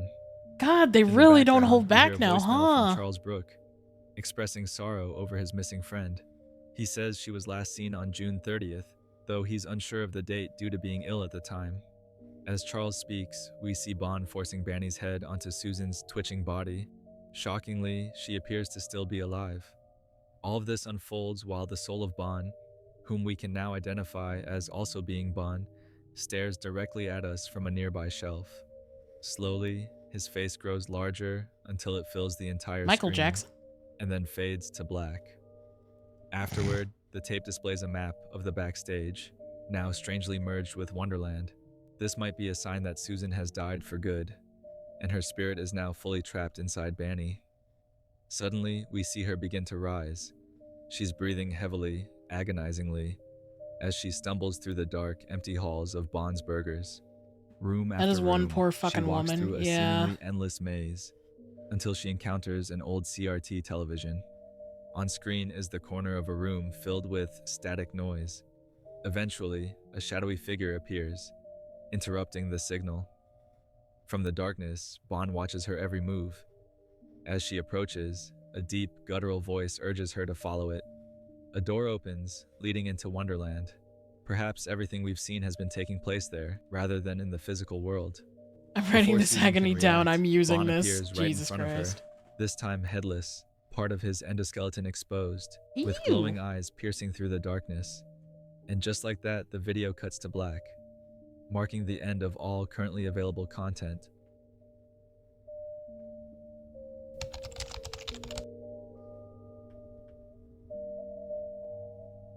Alright, it's time to talk about this in more depth. What really happened to Jack Walton? We don't actually know. I mean, he's the first person we ever hear about going missing, and we assume he's dead, but ironically, he's the one we know the least about. There are countless theories floating around out there, but none of them feel truly conclusive to me.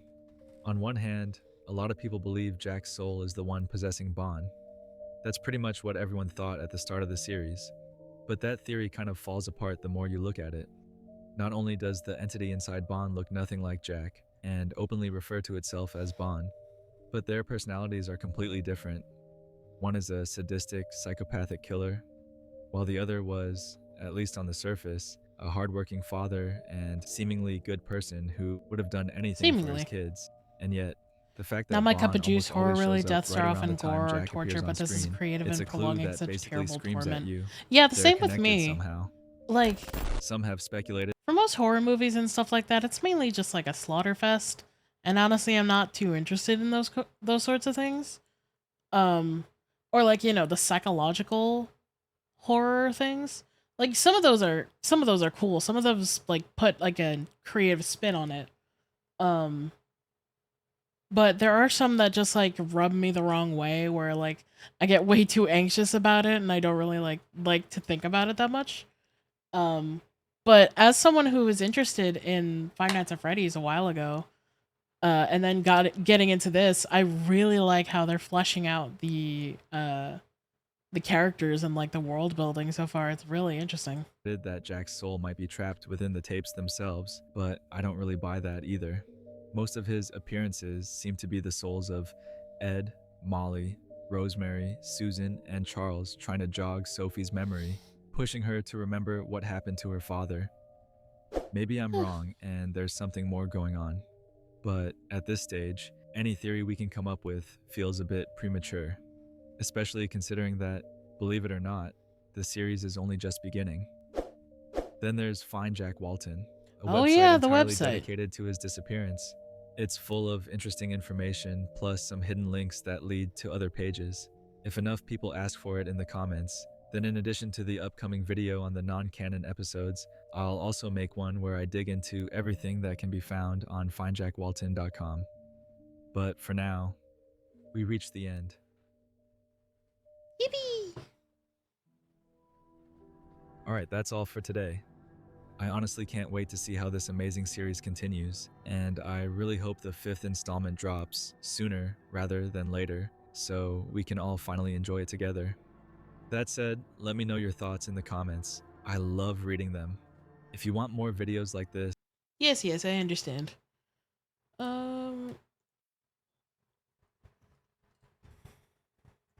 Did they release anything else? Tales of the Pumpkin Rabbit. Ooh. Ooh. Ugh, the Pumpkin Rabbit is so disturbing. Jesus. Ugh. the moment you've all been Ugh. I love the side episodes, but something about the Pumpkin Rabbit just ugh. Ugh. Makes my tummy hurt. Let's see.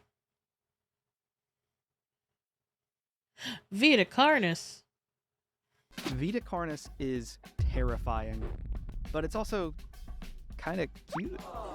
In a genre where most creators obsess over how to scare you, Vita Carnus manages to make you feel a whole host of emotions while being one of the most genuinely disturbing analog horror series to come out in years. Before you know it, you're also becoming invested in the deepest and best fleshed out world in the entire genre. The story is delivered to us through a documentary, an advertisement, a pet care guide, even a cooking show, among other things. Each episode features a unique perspective. Every entry is a new window to the lore of an intricate living world. And yet, world building never takes a back seat to Vita Carnus's gripping narrative full of conspiracies, cosmic threats, and most importantly, terror. Meat. Let me guide you through the story so far, and together we'll cover every episode in detail, put together a timeline, and bring to light the darkest secrets that Vita Carnus has to offer. Now, let's dive headfirst into our explanation of the episode that started it all. 60 years ago, horrific, skinless monsters appeared all over the globe. While scientists initially hypothesized that they were of extraterrestrial origin, that theory was quickly dismissed. No, these beings, no matter how alien they may be in nature, are children of our Earth. Despite some early attempts to rid the planet of them, it became clear that the creatures were here to stay. Scientists named the creatures in an attempt to categorize them and understand their role in our earthly ecosystem. Vita Carnus, they were to be called. Living meat. Meat. 7 distinct variants of the carnies initially emerged, with one coming later, and their unique differences are covered in the first episode of the series, Living Meat Research Documentary. This documentary is produced by an organization called National Living Meat Research, or NLMR for short. But I want you to go ahead and let you in on a little secret. They are not who you think they are. We won't learn their true identity until the latest episode of the series, but I want you to start thinking about where our information is coming from. The world of Vita Carnis is fraught with misinformation, and everyone has a bias. So, let's meet our monsters. Most of the carnies share a handful of characteristics. Their composition is mostly identical across the board, being composed entirely of muscle, bone, and organs. You can think of them as the Taco Bell menu of the ecosystem. Same ingredients, just different shapes. Furthermore, the carnies have similar diets, consuming primarily the flesh of other animals, though the type of animals varies from carny to carny. The documentary starts with the least dangerous carny, but progresses towards the outwardly apocalyptic. We'll unpack the other nightmares later, but for now, I'm actually gonna go use the restroom real quick while this plays, so enjoy this while I go pee. Vine that spreads out over the surface of the earth in visceral tendrils, like the circulatory system inside of a human body. They're similar in appearance to the small intestine, but with a deep red color. An external housing of muscle conceals a complex system of veins and arteries within the crawl, which transport nutrients back along its length. In many ways, the crawl is unfit to be classified inside of the animal kingdom, with its growth patterns being most closely similar to vines or fungi. As it grows, the ends of the tendril seek out nutrients and water from the environment, but the crawl is also capable of using a highly efficient form of photosynthesis to fuel its growth. Because of how efficient the crawl is, it's managed to cover the entire globe within the decades since the carnies first appeared. While categorizing such a bizarre life form is difficult, there can be no doubt as to the value of the crawl. This carny is nothing short of an ecological miracle, supporting the entire ecosystem through a simple cycle of growth and decay. Theoretically, it should force plant life out of the ecosystem entirely. But as the crawl spreads, old growth breaks off and decays into an extraordinarily nutrient-dense compost that allows other plants to flourish instead of dying out. The drastic increase in plant life leads to a spike in herbivore population, which in turn allows the population of predators to reach new limits. The massive influx of animals results in an abundance of waste that the crawl can then absorb and continue to grow. Thus, the cycle repeats on and on in every corner of the world. Since the emergence of the crawl, nature has flourished in ways that humanity never thought possible. Near the end of the documentary section on the crawl, we see the screen glitch out and display a clipping from a newspaper, the headline reading, "Radio Tower Overgrown with Crawl." While it's impossible to make out any of the details of the article, I think the most important takeaway right now is that the crawl is expanding so aggressively that it's overtaking our man-made structures, and that the structure happens to be a radio tower. Finally, the documentary tells us that the crawl is an aid to humankind as well, with crawl farms popping up across the world. As of the making of the documentary, crawl is considered unpalatable for human consumption, but we'll see that change as the series progresses. An important note, there are 2 kinds of hidden frames throughout the series. The first are newspaper clippings like the one we saw earlier, which I'll continue to point out and talk about as they pop up. The second kind of hidden frame shows us the pages of a fairy tale storybook. Because each of the pages of this storybook come together to construct a narrative of their own, I think it's best if I show you all of the pages together after I've gone over each individual video, at which point I'll explain the book and give some of my theories as to what it all means. From the crawl springs forth the next carny that the documentary covers, trimmings. The trimmings are a small, somewhat docile variant of the carnies. They originate directly from the crawl, first appearing as a bulbous growth off the meaty tendrils. A small node will develop on one of the crawl's many vines before growing larger and larger and finally splitting off and unfurling into a small animal. Their appearance is similar to that of a skinned raccoon, but their faces are somewhat human in appearance, and they often have more than 4 legs. They're mostly fat and muscle, giving them a plump, round appearance, and they tend to stay pretty small, never growing to be larger than a basketball. Their behavior is also on a similar level as raccoons. Trimmings like to wander around in populated areas, raiding trash cans and scavenging for scraps of meat or vegetables. so they're widely considered to be pests. They aren't exactly threatening, so avoiding conflict is necessary for the trimmings to stay alive, and even then, they only live for about 2 to 4 years in the wild. Weirdly, these little guys have gained quite a bit of attention from some humans, with some even deciding to take them in as pets.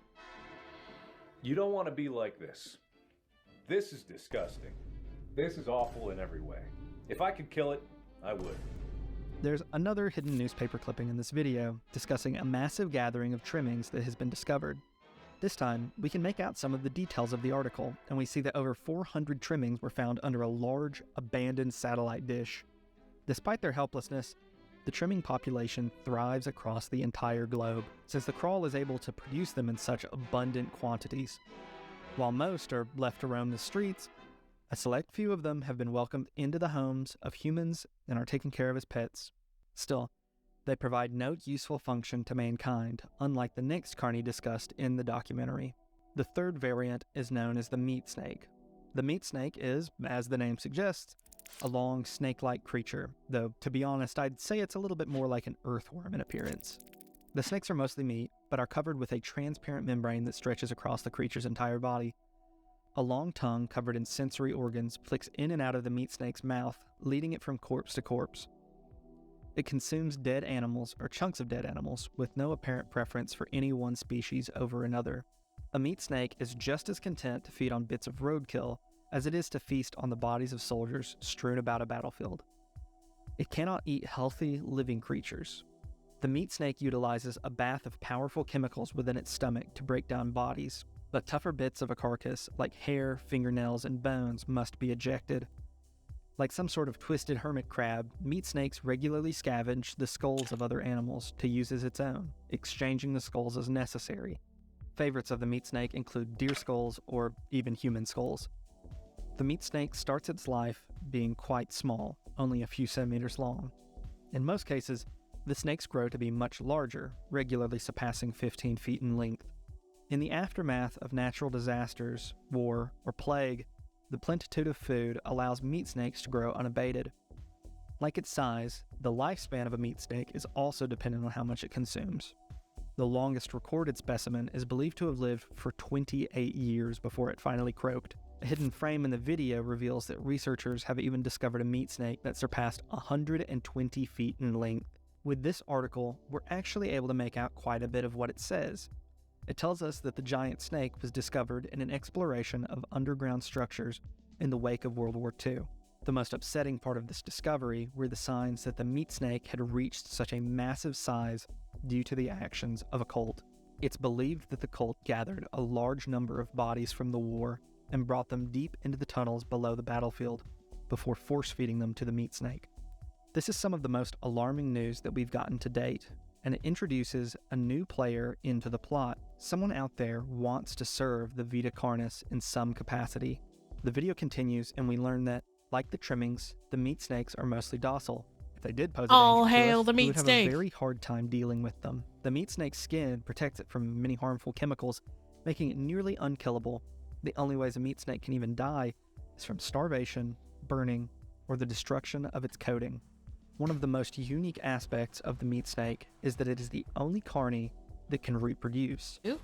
Once it grows large enough, it splits itself in half and forms another snake through a process of mitosis. Finally, I think that the most important thing about the meat snakes is the fact that humans have tried very hard to integrate them into society and to find uses for them. They're a clean way of disposing of bodies, so butchers, roadkill disposal, and zoos often make use of their ceaseless hunger. It's arguable that the meat snakes are the most useful of the carni, so let's take a look at the opposite end of the continuum, the mimics. Oh boy. Now, if you've seen anything from Vita Carnis, I'm betting that you've seen the mimics. These creatures are by far the most frightening and uncanny variant of carni. They resemble skinned humans with mouths twisted open into large, unnatural smiles. A wide maw of sharp teeth serves as the perfect tool for ripping off giant chunks of flesh, which the mimics swallow whole. Their arms and legs are stretched out in lanky, monstrous proportions. Mimics are the perfect predator of humanity. They look like us, they sound like us, and most importantly, they love the taste of our flesh. While most carnies are content to eat meat from any source, the mimics only eat human flesh. To maintain a healthy diet, mimics live in areas with dense human populations so that they do not risk starvation. The mimic starts its life in a similar manner as a trimming, but it differs slightly in shape. Whereas trimmings are fat and chunky, adolescent mimics appear lean and agile, crawling about the dirt on only 4 limbs. In its youth, the mimic is yet incapable of killing a human for food, so it will hunt animals such as mice and rabbits, gradually taking down larger prey as it ages. Once the mimic has grown larger, it undergoes a process of metamorphosis that results in the menacing figure described earlier. Fully grown mimics are much more aggressive, capable hunters. At this point, they're able to hunt using a much more complex and indirect method. The mimic will find a thriving human population and identify an individual who will make for an easy target. Like a lion stalking the weakest gazelle in the herd, the mimic will bide its time until a human splits off and finds themselves isolated. To hide its approach, the mimic may disguise itself with clothing, act like a mannequin, or even contort its body to hide inside of furniture within the victim's home. Undoubtedly, the Junji the Ito deadliest weapon in the mimic's effect. arsenal is its patience. Over several days or weeks, the mimic will observe its prey to learn the human's schedule and routine, waiting for the moment of fatal vulnerability to present itself. Then, when the human has tucked themselves into bed to sleep, or when they have ventured far off the beaten path on a dark night, the mimic makes its move, setting to work with its awful set of teeth. It rips flesh from bone until nothing but gnawed femurs and other viscera remain. Then, the mimic leaves behind the awful scene for someone else to find, as it shambles back into the outskirts of town to digest its meal. If something goes wrong on a hunt, and the human is alerted to the mimic's presence, it can utilize its impressive vocal capabilities to confuse the person into cornering themselves. Once the quarry is cornered, the mimic attacks with swiftness and brutality, resulting in a quick death. As the documentary is discussing this, the tape cuts and a section of live footage plays, likely recovered in the aftermath of a mimic attack.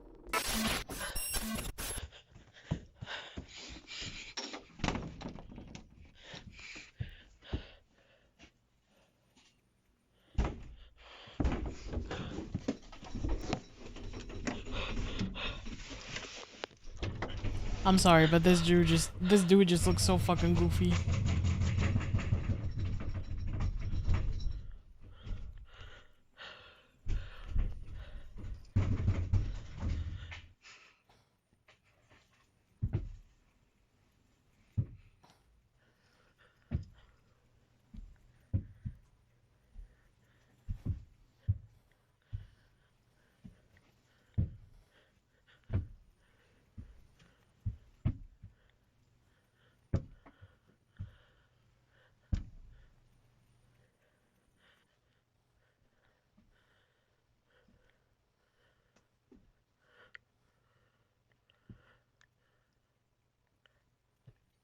Ew. Ew. I'm pretty sure this is mostly just practical effects, which just makes it more disturbing. But ew. It's okay though, because, like I said, mimics usually kill people very brutally. Oh, shoot, that doesn't actually make it any better, does it? Anyway, after the clip, we return to the documentary where we find out about the last stage of the mimic's life. A healthy mimic with a consistent food source will eventually develop skin and hair, and its proportions will even out into something more human. At this stage, the mature mimic is nearly indistinguishable from a real human, which gives them access to untold hunting opportunities. This is an incredibly important detail that you need to remember as the series unfolds. It'll become relevant again the next time we see the mimics. The documentary also goes into detail about the development of a mimic with access to an overabundance of human flesh. Rather than developing human-like features, a truly gluttonous mimic will develop into an elder mimic. These mimics' teeth recede into the back of the throat, creating a vicious channel for scarfing down large chunks of meat. A black membrane extends over the surface of the mimic's body, bolstering its resilience and making it nearly impervious to damage. A pale white skin develops on the mimic's face, creating an eerie sort of two-tone effect. It uses this to its advantage, allowing it to hide everything except for its face within a pitch-black room. Finally, the Elder Mimic is capable of a level of violence that far surpasses that of a typical mimic, making it one of the deadliest predators to walk the face of the earth. To date, we haven't actually seen an Elder Mimic in the series, but man, I cannot wait for the day when we actually do get to see one. Ew.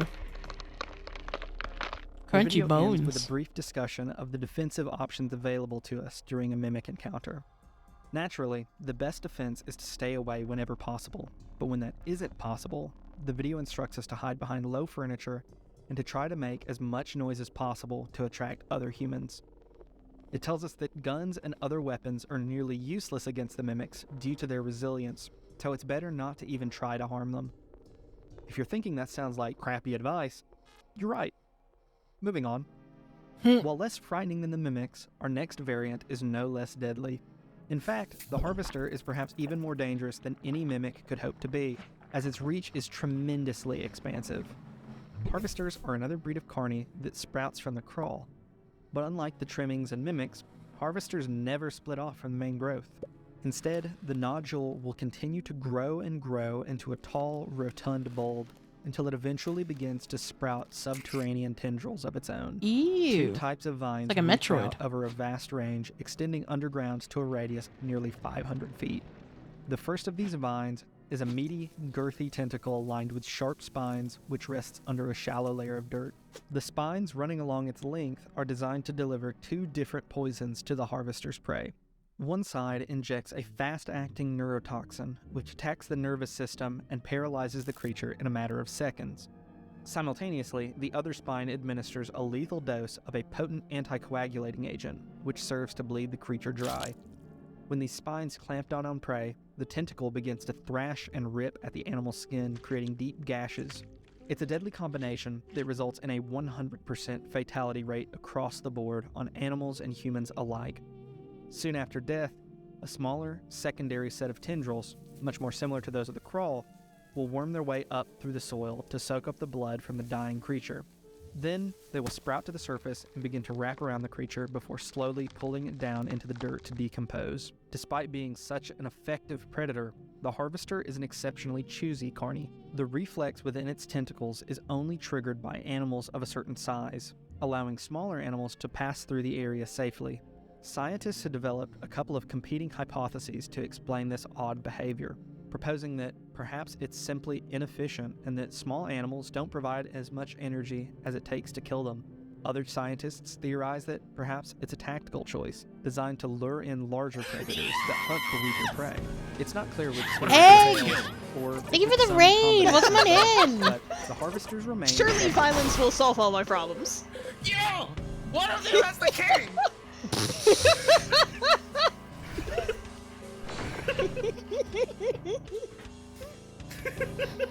Egg. How do I make it so that none of you come back ever?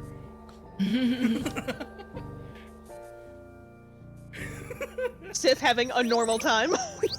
Egg. Hello, welcome on in. My name is KV. I'm an artist first and a VTuber second. I'm here doing some art and watching some Vita Carnis. How are you? How did your stream go? What were you doing? What were you up to, gamer? I'll be honest, I was kind of falling asleep. It's fine. I'm not EP yet. Mostly. More Warhammer, more pew pew. Hell yeah. Of great interest from the scientific community. Kill the That's heretics. actually something we're going to continue to see as the series progresses, because the harvesters are just kind of weird. Still, despite how interesting these creatures are, we're warned to stay as far away from them as is physically possible. The documentary is quite clear. If you encounter a harvester and are exposed to its toxins, we have no way to cure it, and you will die. To prevent this, avoid densely foliated areas of the woods where there's a lack of wildlife. If you suspect you're already within reach of a harvester, your only real option is to attempt to distract it by throwing a heavy object like a backpack as far away from you as possible. Your only real option is to As pray. the harvester rips the object apart, What are we watching? you It's can called attempt to Vita shuffle Carnis. away using wide, It's about sweeping steps. it's about the subspecies that basically is like it's like living meat. But there are different types of carni that like to eat people. There are some that like to eat other animals. Basically the collective giving SCP vibes. Yeah, that's pretty much like the gist of what they're going for. Like a lot of these just like to eat meat, i.e. people. But there are some that are not as threatening as, others. So it's pretty interesting. Once again, we get a hidden frame in this video of a news story about a family who was attacked by a harvester while hiking. Most of the article is illegible, but we're able to make out a few words highlighted in yellow. Authorities refuse to handle the harvester. Keep this family in mind, because we'll actually see them again in a later video. As for the highlighted text, there are a couple of different ways that you could take it. It could be that the authorities are refusing to deal with the harvester because it's simply too dangerous to handle. After all, beyond just bombing the area, I don't really see how you deal with a 500-foot wide monster that kills you just for approaching it. But, as we're going to see, there will come some indication that the authorities might not be acting purely in the interests of self-preservation. Shrooms.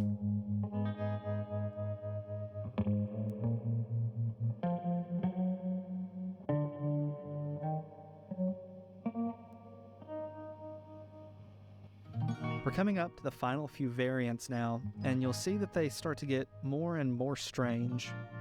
The next up is the Host of Influence, a carny that takes a unique approach to finding food.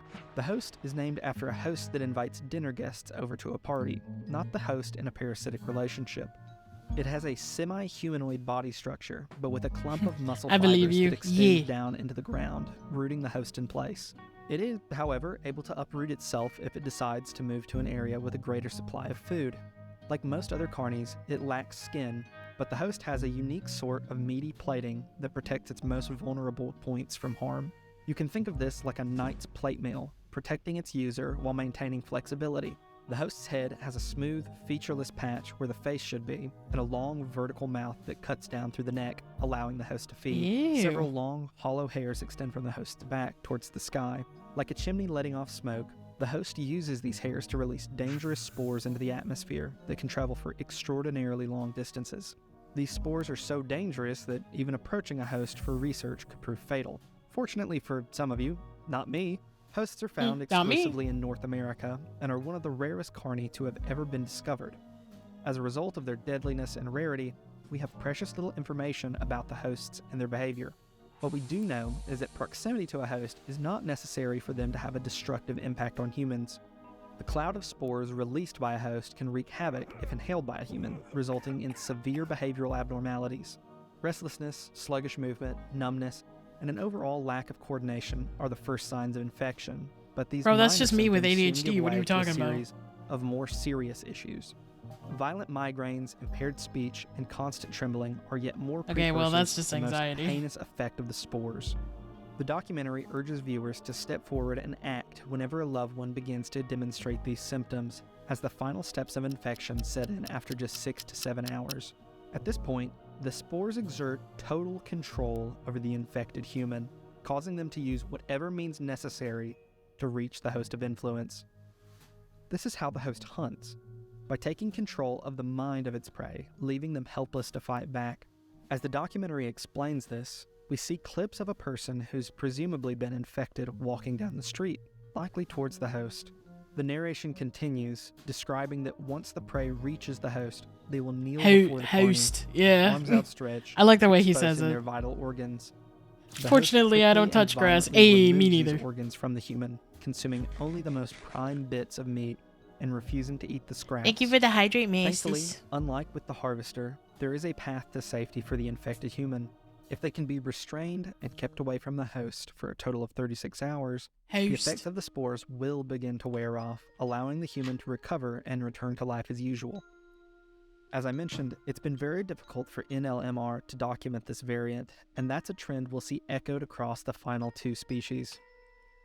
The hidden frames in this video are a little bit more esoteric than the Save your others work. we've Thank you, seen so Kara. far. Rather than a newspaper clipping, the frames in this video are more or less a collection of shapes. The first of which being this, a blurred image of a black circle with a red triangle in the middle. The second frame appears to be a couple of people wearing robes. As we dig deeper into this world, I promise that these will make a little more sense.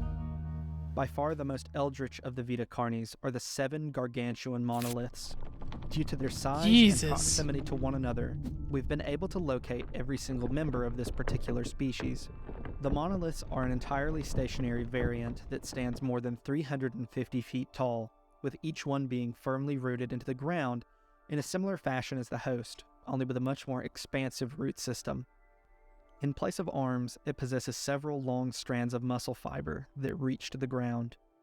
The monolith, It's a though fucking stationary, will titan. use these strands to lash out at anything that passes too closely. At the top of the creatures, where a head should be, is an inverted triangle with a hole in the middle. From this structure, the monoliths are capable of emitting extremely loud sound waves, as well as an electromagnetic pulse capable of frying electronics. Now, here's the start of the really strange stuff.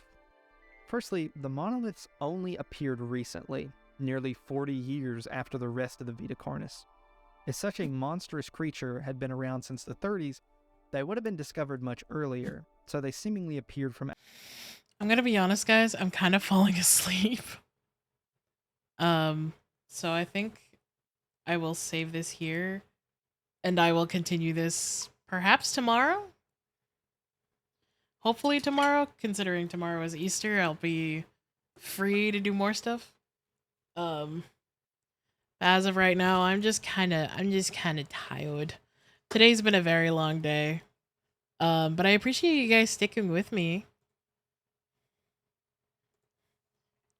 There we go.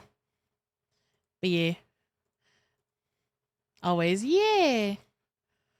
I'm actually proud that I got some skrunkles done. So yeah. Let me go find someone to wade.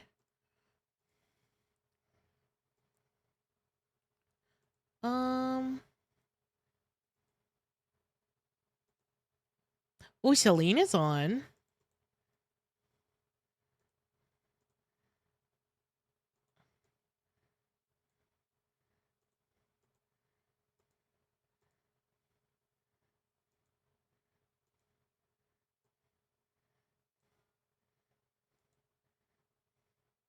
Yeah, okay.